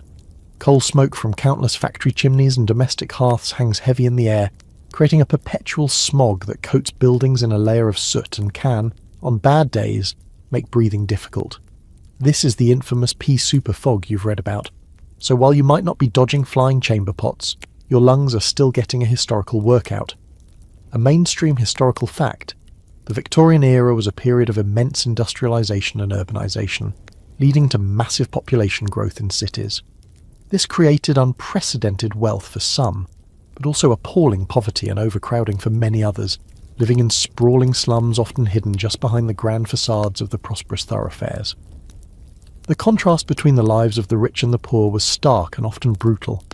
You see a wealthy family stepping from a fine carriage, dressed in expensive clothes, while just a few yards away, a ragged child with bare feet tries to sell matches. It's a disquieting juxtaposition. Let's consider the comforts, or lack thereof, within a typical middle-class Victorian home. While they might have had flushing toilets, a spreading but not yet universal marvel, and perhaps even a dedicated bathroom, heating was still primarily by coal fires in individual rooms. This meant rooms were often drafty and unevenly heated, warm near the fireplace, frigid elsewhere, and keeping those fires going and cleaning up the soot and ash was a constant, laborious task, usually performed by domestic servants. If you didn't have servants, your life would revolve around the tyranny of the coal scuttle and the hearth brush. And the clothing, oh, the glorious suffocating clothing. For women, this meant corsets that cinched the waist to an often unhealthy degree, multiple layers of petticoats, heavy skirts and elaborate bodices. Movement was restricted, breathing could be difficult, and just getting dressed was a major undertaking. Men fared somewhat better, but their formal attire of stiff collars, cravats, wool suits, and top hats was hardly the epitome of comfort, especially in warmer weather. You, in your increasingly anachronistic and travel-stained attire, feel both underdressed and blessedly unconstricted by comparison. You can't imagine trying to navigate a busy street, let alone perform any actual work, while encased in a Victorian corset. You'd probably faint from lack of oxygen before breakfast. A quirky and rather alarming tidbit from the Victorian era is the widespread use of arsenic and lead in everyday products. Arsenic was used as a pigment in green dyes for wallpaper and clothing, and even in some cosmetics and medicines. Lead was common in paint, water pipes, and even some food adulteration. The long-term health consequences of this casual poisoning were often severe, though not always understood at the time. So that lovely emerald green wallpaper in the drawing room? Potentially a toxic hazard. That health tonic you bought from the chemist might just be slowly killing you. It makes you appreciate modern product safety regulations. Historians still argue about the psychological impact of Victorian social mores. The emphasis on propriety, reputation, and the strict segregation of public and private spheres, along with the repression of emotions and sexuality, created a society that was, in many ways, deeply constrained. The ideal of the angel in the house for women, the pressures on men to be stoic providers, the intense scrutiny of social conduct, it all contributed to a certain societal anxiety. While on the surface it might appear more civilized than the raucous eras you've previously visited, there was an undercurrent of tension and often hypocrisy. Even leisure had its discomforts.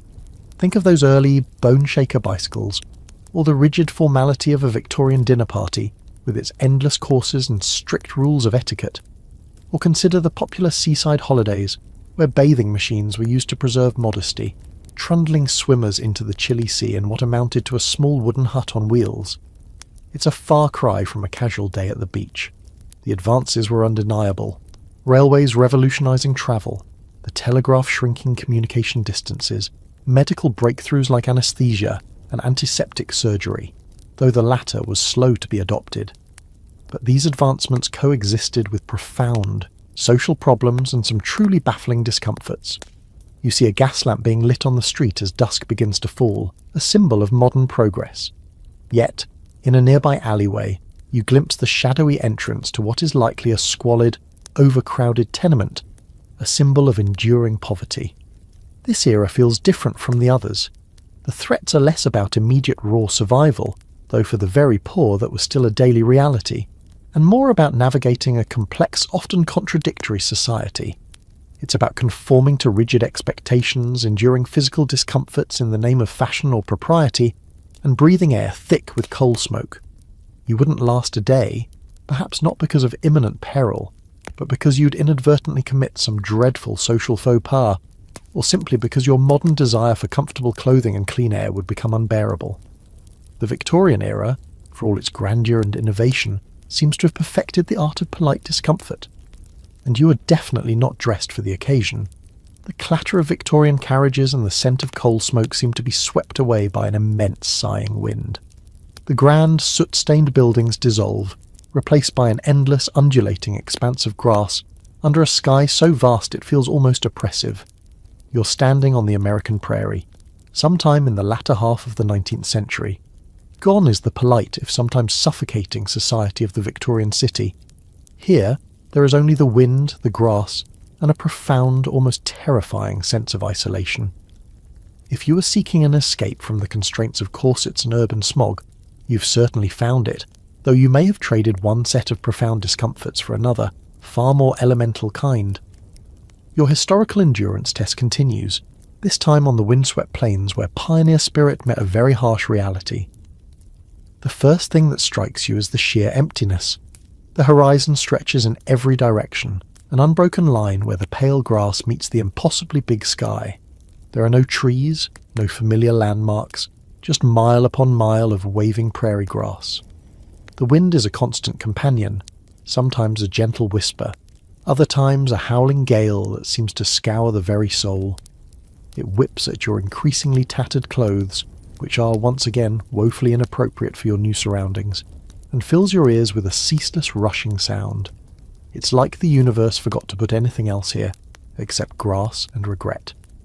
You spot it in the distance, a low, dark hump on the landscape, looking more like a natural feature than a human dwelling. This, you realise, is your new home, a sod house, or soddy. As you get closer, you see it's constructed from large bricks of prairie turf, stacked like oversized grassy Legos.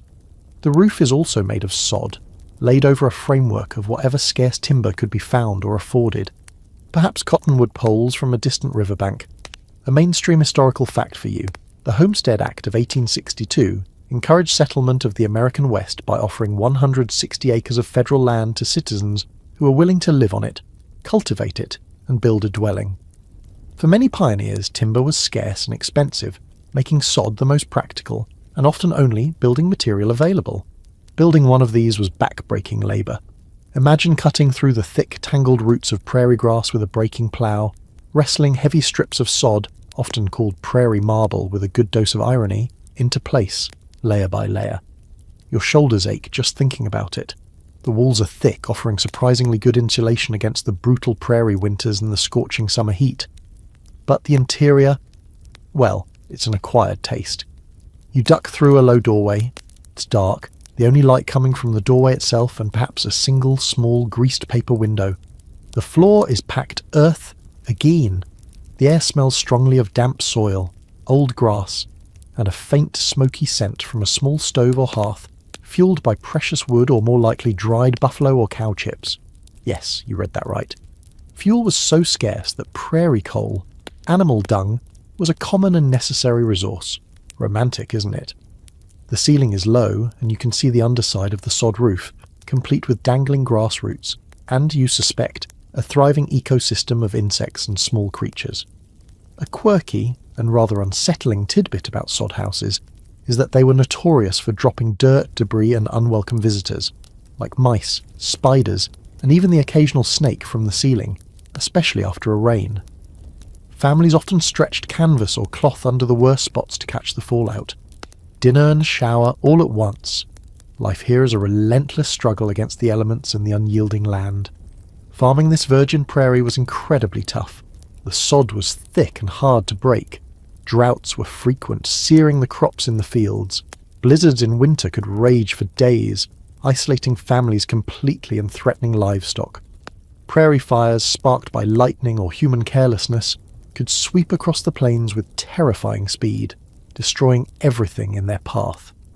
And then there were the plagues of grasshoppers or locusts, which could descend in biblical swarms and devour an entire season's crops in a matter of hours.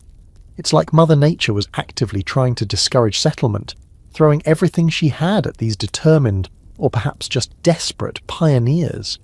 Daily chores would be endless: hauling water from a distant well or creek, tending the small vegetable garden, if you were lucky enough to get one established, caring for the few animals you might own, mending clothes, grinding corn, preparing meagre meals from a limited pantry of flour, salt pork, and whatever you could grow or hunt. There's no popping down to the shops for a forgotten ingredient. The nearest neighbour might be miles away, the nearest town a day's journey or more. The isolation could be crushing, especially for women, who often bore the brunt of domestic labour and childcare in these remote, lonely settings. Historians still debate the extent to which the romanticised pioneer spirit, that image of rugged individualism and triumphant self-reliance, accurately reflects the often brutal, desperate, and soul-crushingly lonely realities faced by many homesteaders. While stories of resilience and community are certainly true, so too are stories of failure, despair, mental breakdown, and families forced to abandon their claims after years of fruitless struggle. It wasn't a picturesque adventure for everyone. For many, it was a grim battle for survival. You imagine the long winters, cooped up in this small, dark, earthy space, the wind howling outside, supplies dwindling, or the scorching summers, the sun beating down relentlessly, the air thick with dust, the constant fear of drought. You think about the lack of medical care, the nearest doctor perhaps 100 miles away. A simple injury, a common illness, could become a life-threatening crisis. You wouldn't last a day. You'd probably take one look at the endless horizon, the complete lack of Wi-Fi, and the prospect of collecting buffalo chips for fuel, and immediately demand to be returned to the relative comforts of the Victorian smog. At least there you could get a newspaper. This is a different kind of hard, a solitude and self-reliance that your modern, hyper-connected soul finds deeply intimidating. The prairie offers little comfort, only the stark demand to endure. The vast windswept prairie shimmers and fades, the smell of damp earth and buffalo chips replaced by the much less wholesome aroma of bilge water, tar, unwashed bodies, a recurring theme in your historical travels it seems, and the faint metallic tang of old fear. The endless grass gives way to splintered, weathered wood beneath your feet, and the sighing wind is now the snap and creak of rigging and the rhythmic slosh of waves against a hull. You've been transported, rather alarmingly, to the deck of a 17th or early 18th century pirate ship. Avast, ye landlubber. Your historical discomfort tour has taken a decidedly nautical and likely very unpleasant turn. Forget the swashbuckling romance. The reality of life aboard a pirate vessel was mostly grim, brutal, and short. The first thing that hits you, after the smell, is the sheer claustrophobic lack of space. The deck is crowded with rough-looking men, a motley collection of nationalities and temperaments, all armed to the teeth with pistols, cutlasses, and a general air of simmering violence. The ship itself, whether a captured merchantman or a purpose-built sloop, is small, cramped, and clearly designed for fighting and speed, not comfort. Below decks, where the majority of the crew would eat and sleep, conditions would be even worse, dark, airless, and perpetually damp. You can almost feel the rats scurrying in the bilges. Remember the Viking Longhouse's communal sleeping arrangements? This is that, but on a rolling pitching platform, with a much higher chance of scurvy and a significantly lower chance of surviving a workplace dispute. Food and water were constant preoccupations. A mainstream historical fact. Provisions on long voyages were notoriously poor. Drinking water, stored in wooden casks, quickly became slimy and foul.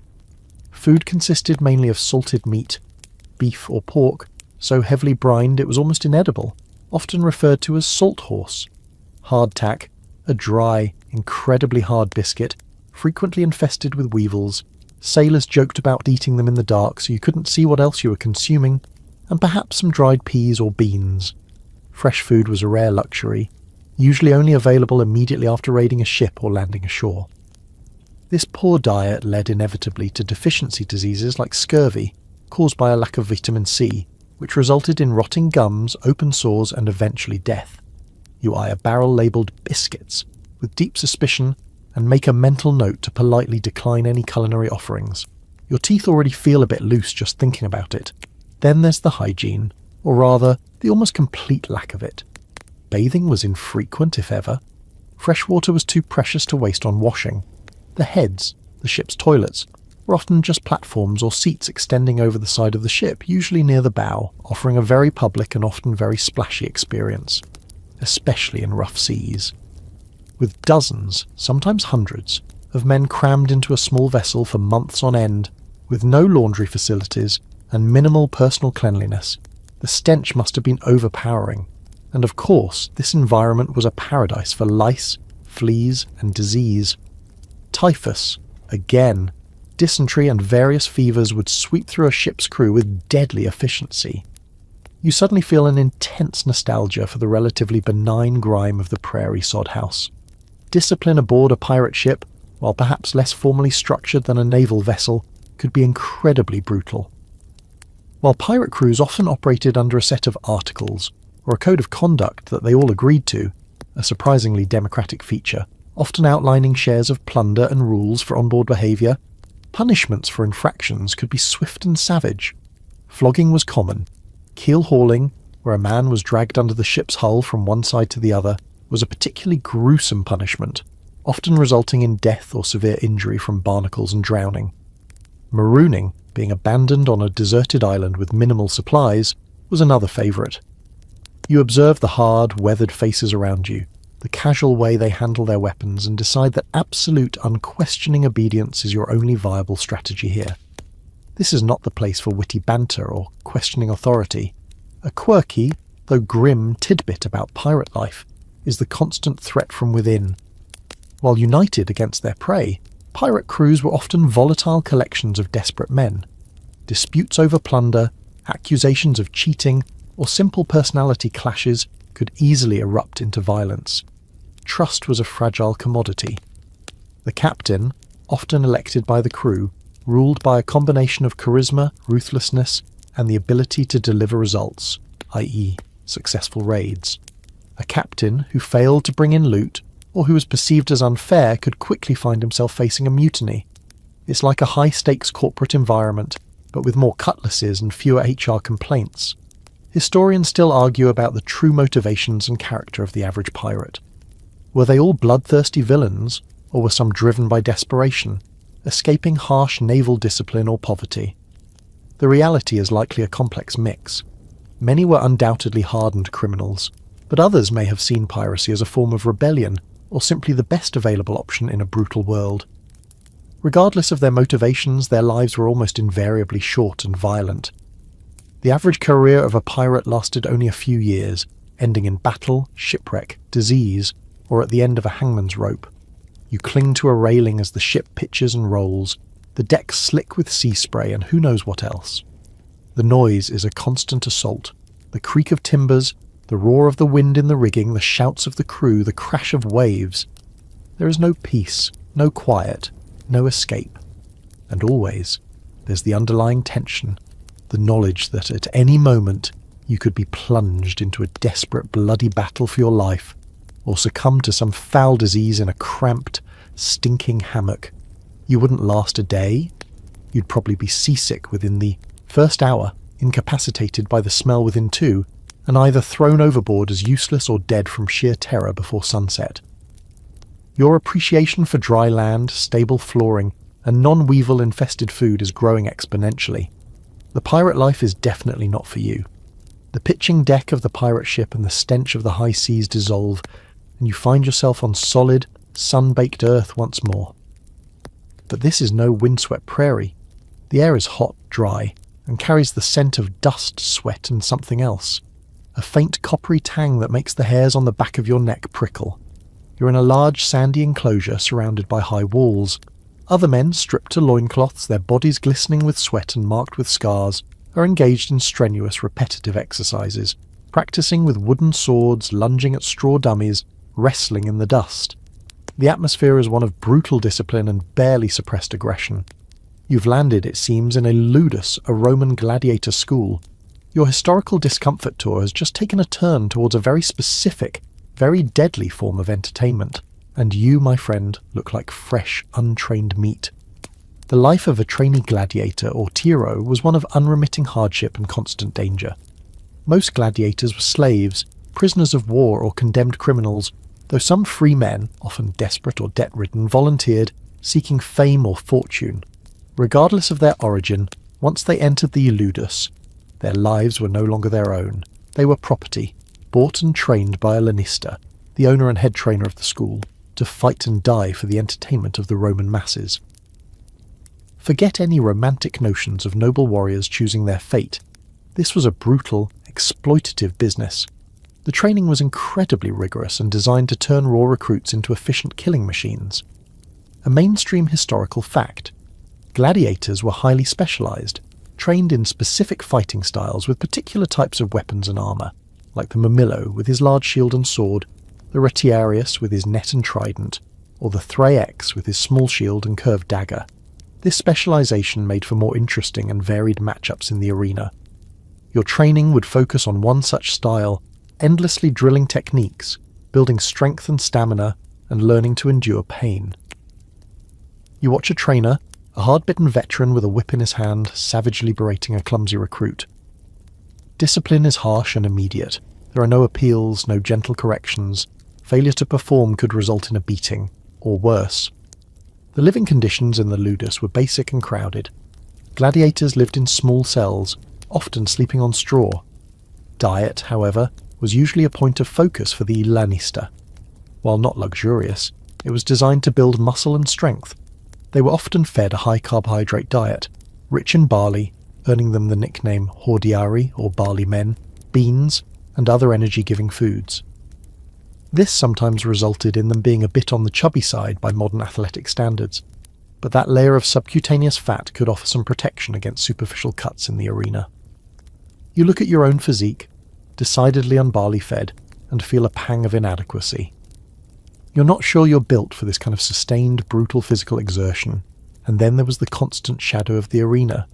Every training session, every drill, was a preparation for that moment when you would step out onto the sand before a roaring crowd to fight for your life.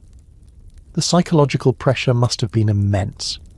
While not every gladiatorial contest ended in death, experienced, skilled gladiators were valuable investments, and a reprieve granted to a defeated but brave gladiator, was not uncommon. The risk was always there. A thumbs down from the crowd or the editor of the games could mean a swift, brutal end. You imagine the roar of the Colosseum, the smell of blood and fear, and a cold dread settles in your stomach. A quirky, though rather morbid tidbit about gladiator schools is the collegia, or brotherhoods, that often formed among the gladiators.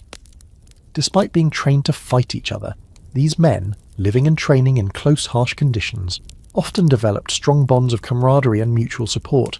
They might contribute to burial funds for fallen comrades, or look out for each other within the brutal confines of the ludus.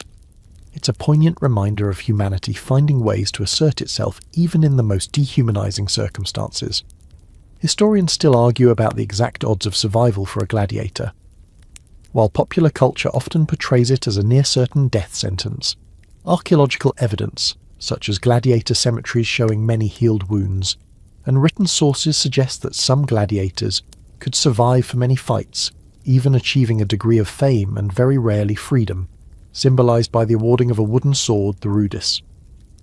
However, it was undeniably a high-risk profession. Injury was almost certain, and a disabling wound could end a career, leaving a gladiator with little future. You're prodded forward by a stern-looking guard and handed a heavy wooden practice sword. It feels awkward and unwieldy in your hand. The other Tyrones eye you with a mixture of indifference and predatory curiosity. You are the newcomer, the unknown quantity, the potential future opponent. The discipline, the constant physical exertion, the ever-present threat of violence and death. It's a world away from anything you've ever known. There are no sick days here, no opting out because you're not feeling it. Your body is a commodity, a tool to be honed and then risked for public spectacle. You wouldn't last a day. You'd probably collapse from exhaustion during the first morning's training drills, or inadvertently insult a veteran gladiator and find yourself on the receiving end of some very painful, non-practice retribution. Or the sheer, mind-numbing terror of knowing what awaited you in the arena would simply break you. The roar of the distant imaginary crowd already sounds deafening. This isn't just about physical discomfort. It's about the complete stripping away of autonomy and the constant intimate acquaintance with mortality. Your appreciation for a quiet, non-combat-oriented desk job has just reached an all-time high. The hot sun and sandy grit of the Roman gladiator school dissolve, replaced by a choking, chemical-tinged thug and the deafening, relentless metallic clang and roar of machinery. You're indoors now, in a vast, gloomy space, poorly lit by a few grimy windows high up in the brick walls. The air is thick with coal smoke, cotton dust, and the smell of oil and unwashed humanity. Rows upon rows of clattering, vibrating machines stretch as far as you can see, tended by pale, gaunt figures, men, women, and distressingly, many children. Their movements quick and repetitive, their faces smudged with grime and weariness. Welcome to the heart of an early industrial revolution factory, likely a textile mill in 19th century Britain. Your historical discomfort tour has now plunged you into the grinding, soul-destroying toil that powered a new age of production, but at a terrible human cost. The noise is the first thing that overwhelms you. It's not just loud, it's a physical assault, a constant brain-numbing cacophony that makes conversation impossible and thought difficult. The thunder of power looms, the screech of spinning jennies, the hiss of steam engines. It all blends into a monstrous mechanical symphony that vibrates through the very floorboards and into your bones. You instinctively cover your ears, but it does little good. You can't imagine enduring this for 12, 14 or even 16 hours a day, 6 days a week, which was standard for many factory workers. Then there's the air, or rather, the lack of it. The atmosphere is thick with pollutants. If it's a cotton mill, fine cotton fibres fill the air, clogging lungs and leading to respiratory diseases like byssinosis, or brown lung. Coal smoke from the steam engines that power the machinery belches out both inside and outside the factory, contributing to the infamous urban smog you glimpsed in the Victorian era, but here you're at its source. Ventilation is minimal, the windows often kept closed to maintain humidity levels necessary for textile production, or simply because they're too high and dirty to open. You're already coughing, your eyes stinging from the acrid air. A mainstream historical fact, the Industrial Revolution brought about unprecedented technological advancements and economic growth, but for the first generations of factory workers, it often meant a drastic decline in living standards and quality of life compared to their previous agrarian or artisanal existences. They traded the seasonal rhythms of farm work for the relentless, machine-paced discipline of the factory, often for pitifully low wages. There were no safety regulations, no worker protections. The machinery was dangerous with exposed gears, belts, and shafts ready to snatch unwary hands, hair, or clothing, leading to horrific injuries and fatalities. You see a child no older than 8 or 9 darting under a massive clattering loom to retrieve a fallen shuttle, a hair's breadth from disaster, and your heart lurches. The work itself is mind-numbingly repetitive and physically exhausting. You're assigned a task, perhaps piecing together broken threads on a spinning machine or feeding raw cotton into a carding engine, and you must perform it over and over at speed for hours on end under the watchful eye of an overseer who won't tolerate slackness. The pace is dictated by the machines, not by human capacity. A moment's inattention can lead to a mistake, a reprimand, a docked wage, or worse, a serious accident. Your muscles quickly begin to ache, your back protests, and your mind rebels against the sheer, soul-crushing monotony. You thought carding, wool in the Viking Longhouse was tedious. This is tedium weaponized, amplified by noise, danger and pollution, and the hours. Oh, the hours. The factory whistle would blow before dawn, summoning workers from their squalid, overcrowded slum dwellings, often located right next to the factory enveloped in its smoke and grime. They would toil until well after dusk, with perhaps a short break for a meagre meal, eaten amidst the noise and filth of the factory floor. There was no concept of a weekend as you know it, perhaps only Sunday off, and often not even that during busy periods. This relentless labour left little time or energy for family life, education, or any form of leisure. It was a cycle of work, eat poorly, sleep fitfully, repeat. A quirky, or rather tragic aspect of early industrial life was the reliance on child labour.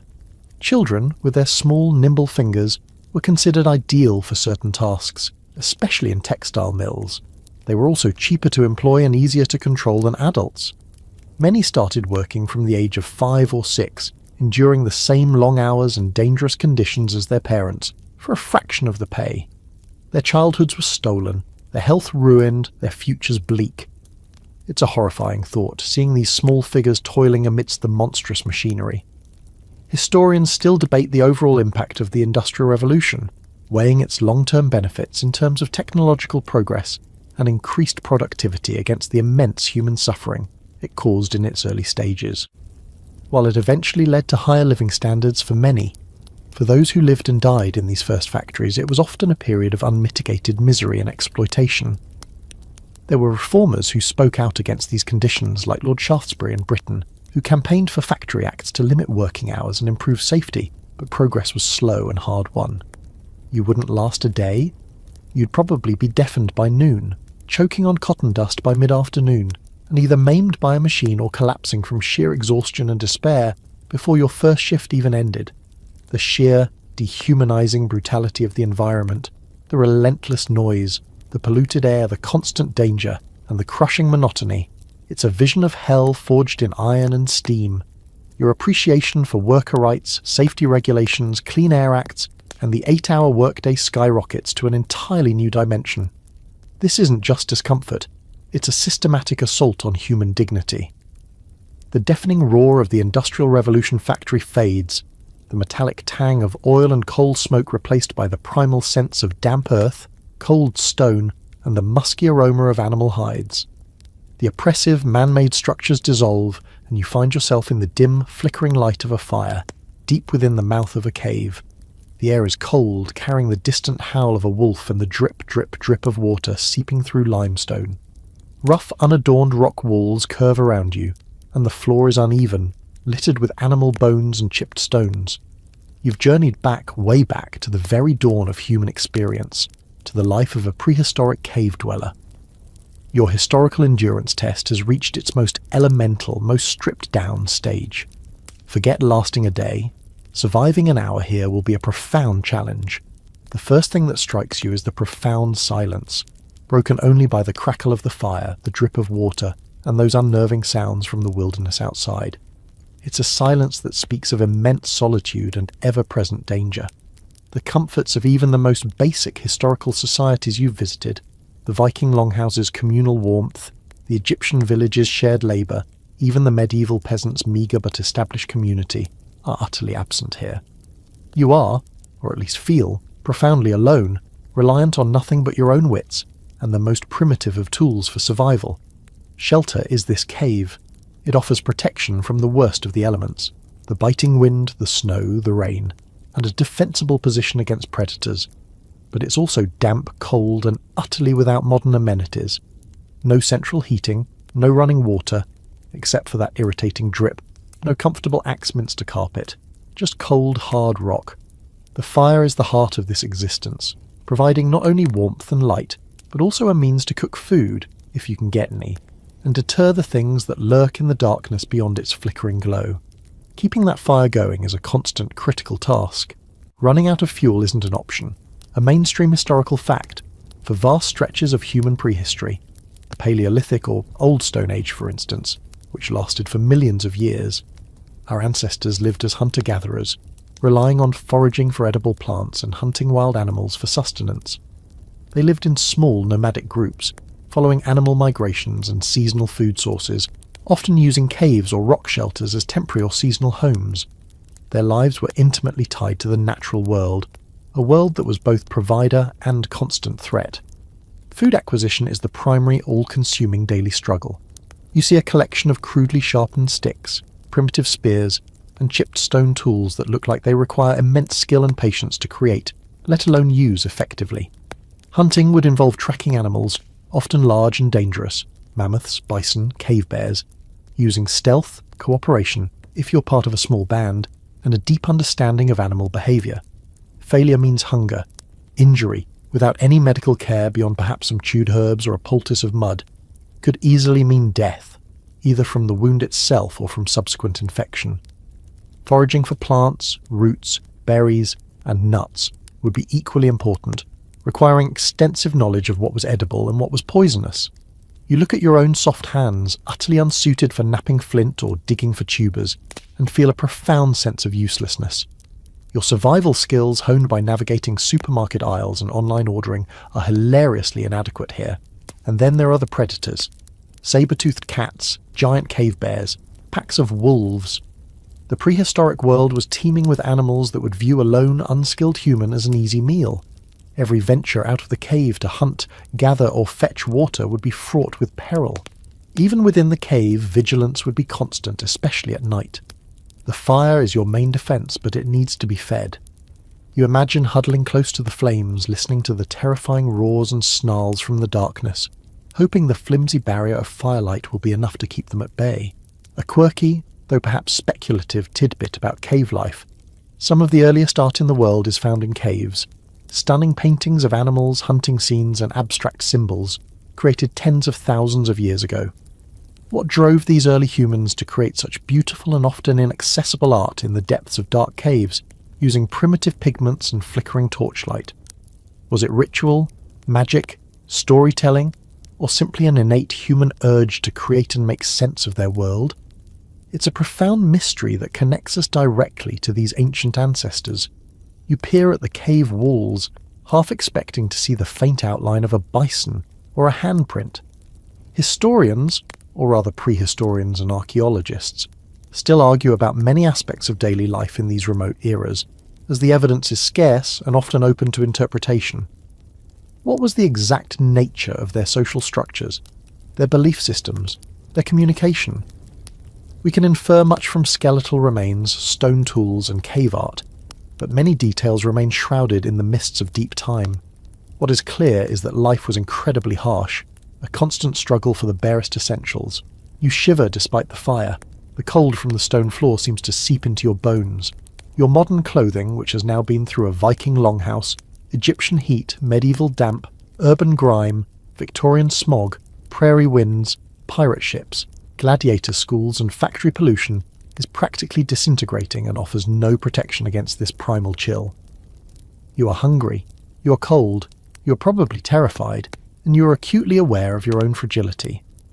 There are no easy meals, no secure shelters beyond this cold stone, no guarantees of surviving the next hour, let alone the next day. You wouldn't last a day. You'd likely be dead before your first prehistoric sunrise, eaten by a cave hyena, frozen in your sleep, or perhaps just succumbing to a fatal bout of despair at the sheer, overwhelming bleakness and a sudden, intense craving for a hot shower and a pizza. This is survival in its rawest, most uncompromising form. Every breath, every small success would be a victory. And it makes all the other historical discomforts you've endured seem like minor inconveniences by comparison. Your journey through time has brought you to the very bedrock of human existence, and it is a profoundly humbling and terrifying place to be. The primal chill of the prehistoric cave and the flickering firelight begin to recede, the distant howl of a wolf fading into a gentle, almost imperceptible hum. You feel a sense of lightness returning, a gradual release from the raw elemental fear and the constant gnawing hunger. The cold stone beneath you softens, the damp, earthy smells giving way to something cleaner, more familiar. The oppressive weight of historical discomforts, from the Viking Longhouse's acrid smoke and flea-ridden furs, through the Egyptian sun's relentless baking, the medieval peasant's damp hovel, the early modern city's overflowing squalor, the Victorian era's polite suffocation, the prairie pioneer's desolate isolation, the pirate ship's grim realities, the gladiator school's brutal discipline, the Industrial Revolution factory's deafening toil, and finally the cave, dwellers' terrifying struggle for bare existence. All these vivid, uncomfortable snapshots begin to swirl and coalesce in your mind, forming a vast tapestry of human endurance. You find yourself once more in that quiet, neutral space, a sort of gentle interlude between worlds, the same one you visited after your initial batch of historical misadventures. It's a moment to process the extended, even more challenging tour you've just undertaken, a chance to let the sheer, overwhelming otherness of these profoundly difficult past lives settle more deeply. You take a slow, deliberate breath, a genuinely deep, clean breath, and it feels like an even greater luxury than before.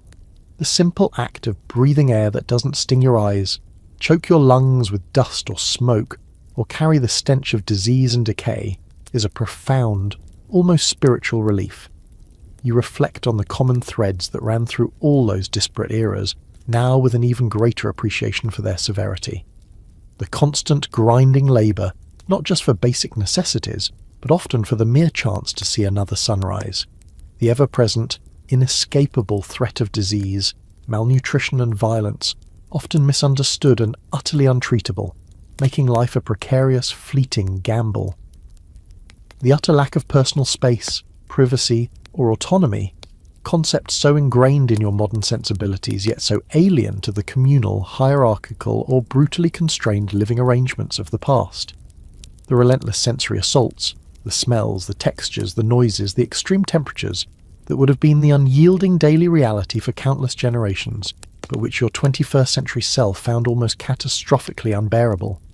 Remember the gnawing chill of the Longhouse, a cold that seemed to seep into your very bones, only marginally held at bay by a smoky fire and scratchy furs, now amplified by the memory of the prairie blizzard, or the dank cave, or the suffocating heat of the Egyptian sun, beating down on you as you imagine toiling in the dusty fields, now intensified by the memory of the gladiator's sun-baked training yard. The sheer, unrelenting dampness of the medieval hovel, a place where true dryness felt like an impossible dream, made even more poignant by the pirate ship's perpetually soaked timbers, the overwhelming stench and chaos of the early modern city street, a genuine biohazard zone where every step was a gamble, now rivaled by the factory's chemical fug or the pirate's bilge, and even the more civilized Victorian era, with its own peculiar discomforts, seems almost benign compared to the brutal realities of a Roman ludus or the terror of a prehistoric night. A mainstream historical fact which has perhaps become abundantly, almost painfully clear through this extended journey, is that for the overwhelming majority of human history, life for the average person was characterized by unrelenting hardship, terrifying scarcity, and a constant desperate struggle for survival against odds that would make a modern-day adventurer blanch. The comforts and conveniences that you take for granted, clean running water, effective sanitation, readily available and diverse food, powerful and accessible medicine, climate-controlled environments, personal hygiene products, safety regulations, human rights, are incredibly recent, fragile and hard-won developments in the vast timeline of human existence. You think about the incredible resilience, the sheer tenacity of the people you've met in your mind's eye. The Viking, the Egyptian, the peasant, the city dweller, the pioneer, the pirate, the gladiator, the factory worker, the cave dweller. They weren't somehow inherently tougher than you in a purely biological sense, but they were conditioned from the moment of their birth to a level of pervasive hardship, danger, and discomfort that is almost impossible for you to truly comprehend. Their baseline for normal, for what constituted an acceptable day, was so vastly, fundamentally different from yours. A quirky, overarching tidbit from this entire sprawling journey might be the simple, crushing realization of how much effort and risk went into just existing, into merely staying alive.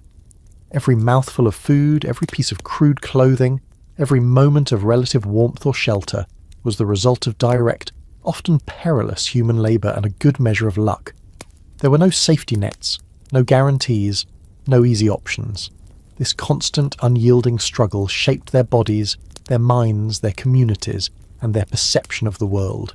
Historians, archaeologists, and anthropologists will continue to argue, to discover, and to reinterpret the nuances of daily life in these past eras. But the broad strokes, painted now with even more vivid and harrowing detail, remain starkly clear. Life was hard.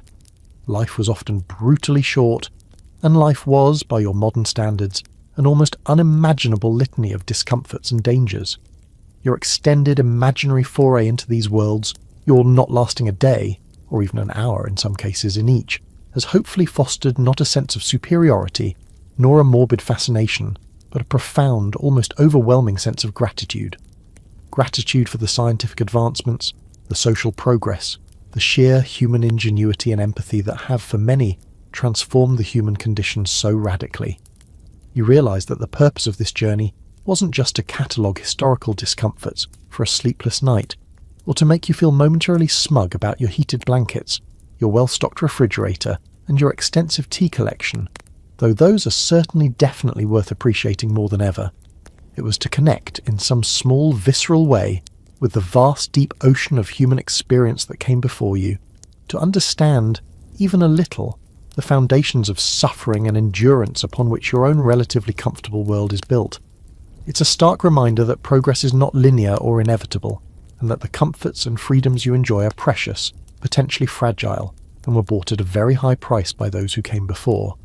You feel a new, almost reverent appreciation for your soft bed, your quiet room, the easy availability of a hot shower, the miracle of antibiotics, and the simple, glorious, unadulterated fact that you don't have to fight a cave bear for your breakfast, or worry about being keel-hauled for looking at the captain the wrong way.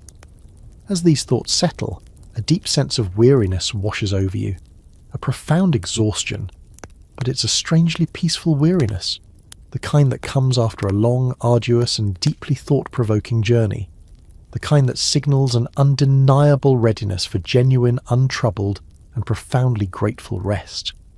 The ghosts of Vikings and Egyptians, of peasants and pioneers, of pirates and gladiators, of factory workers and cave dwellers begin to fade.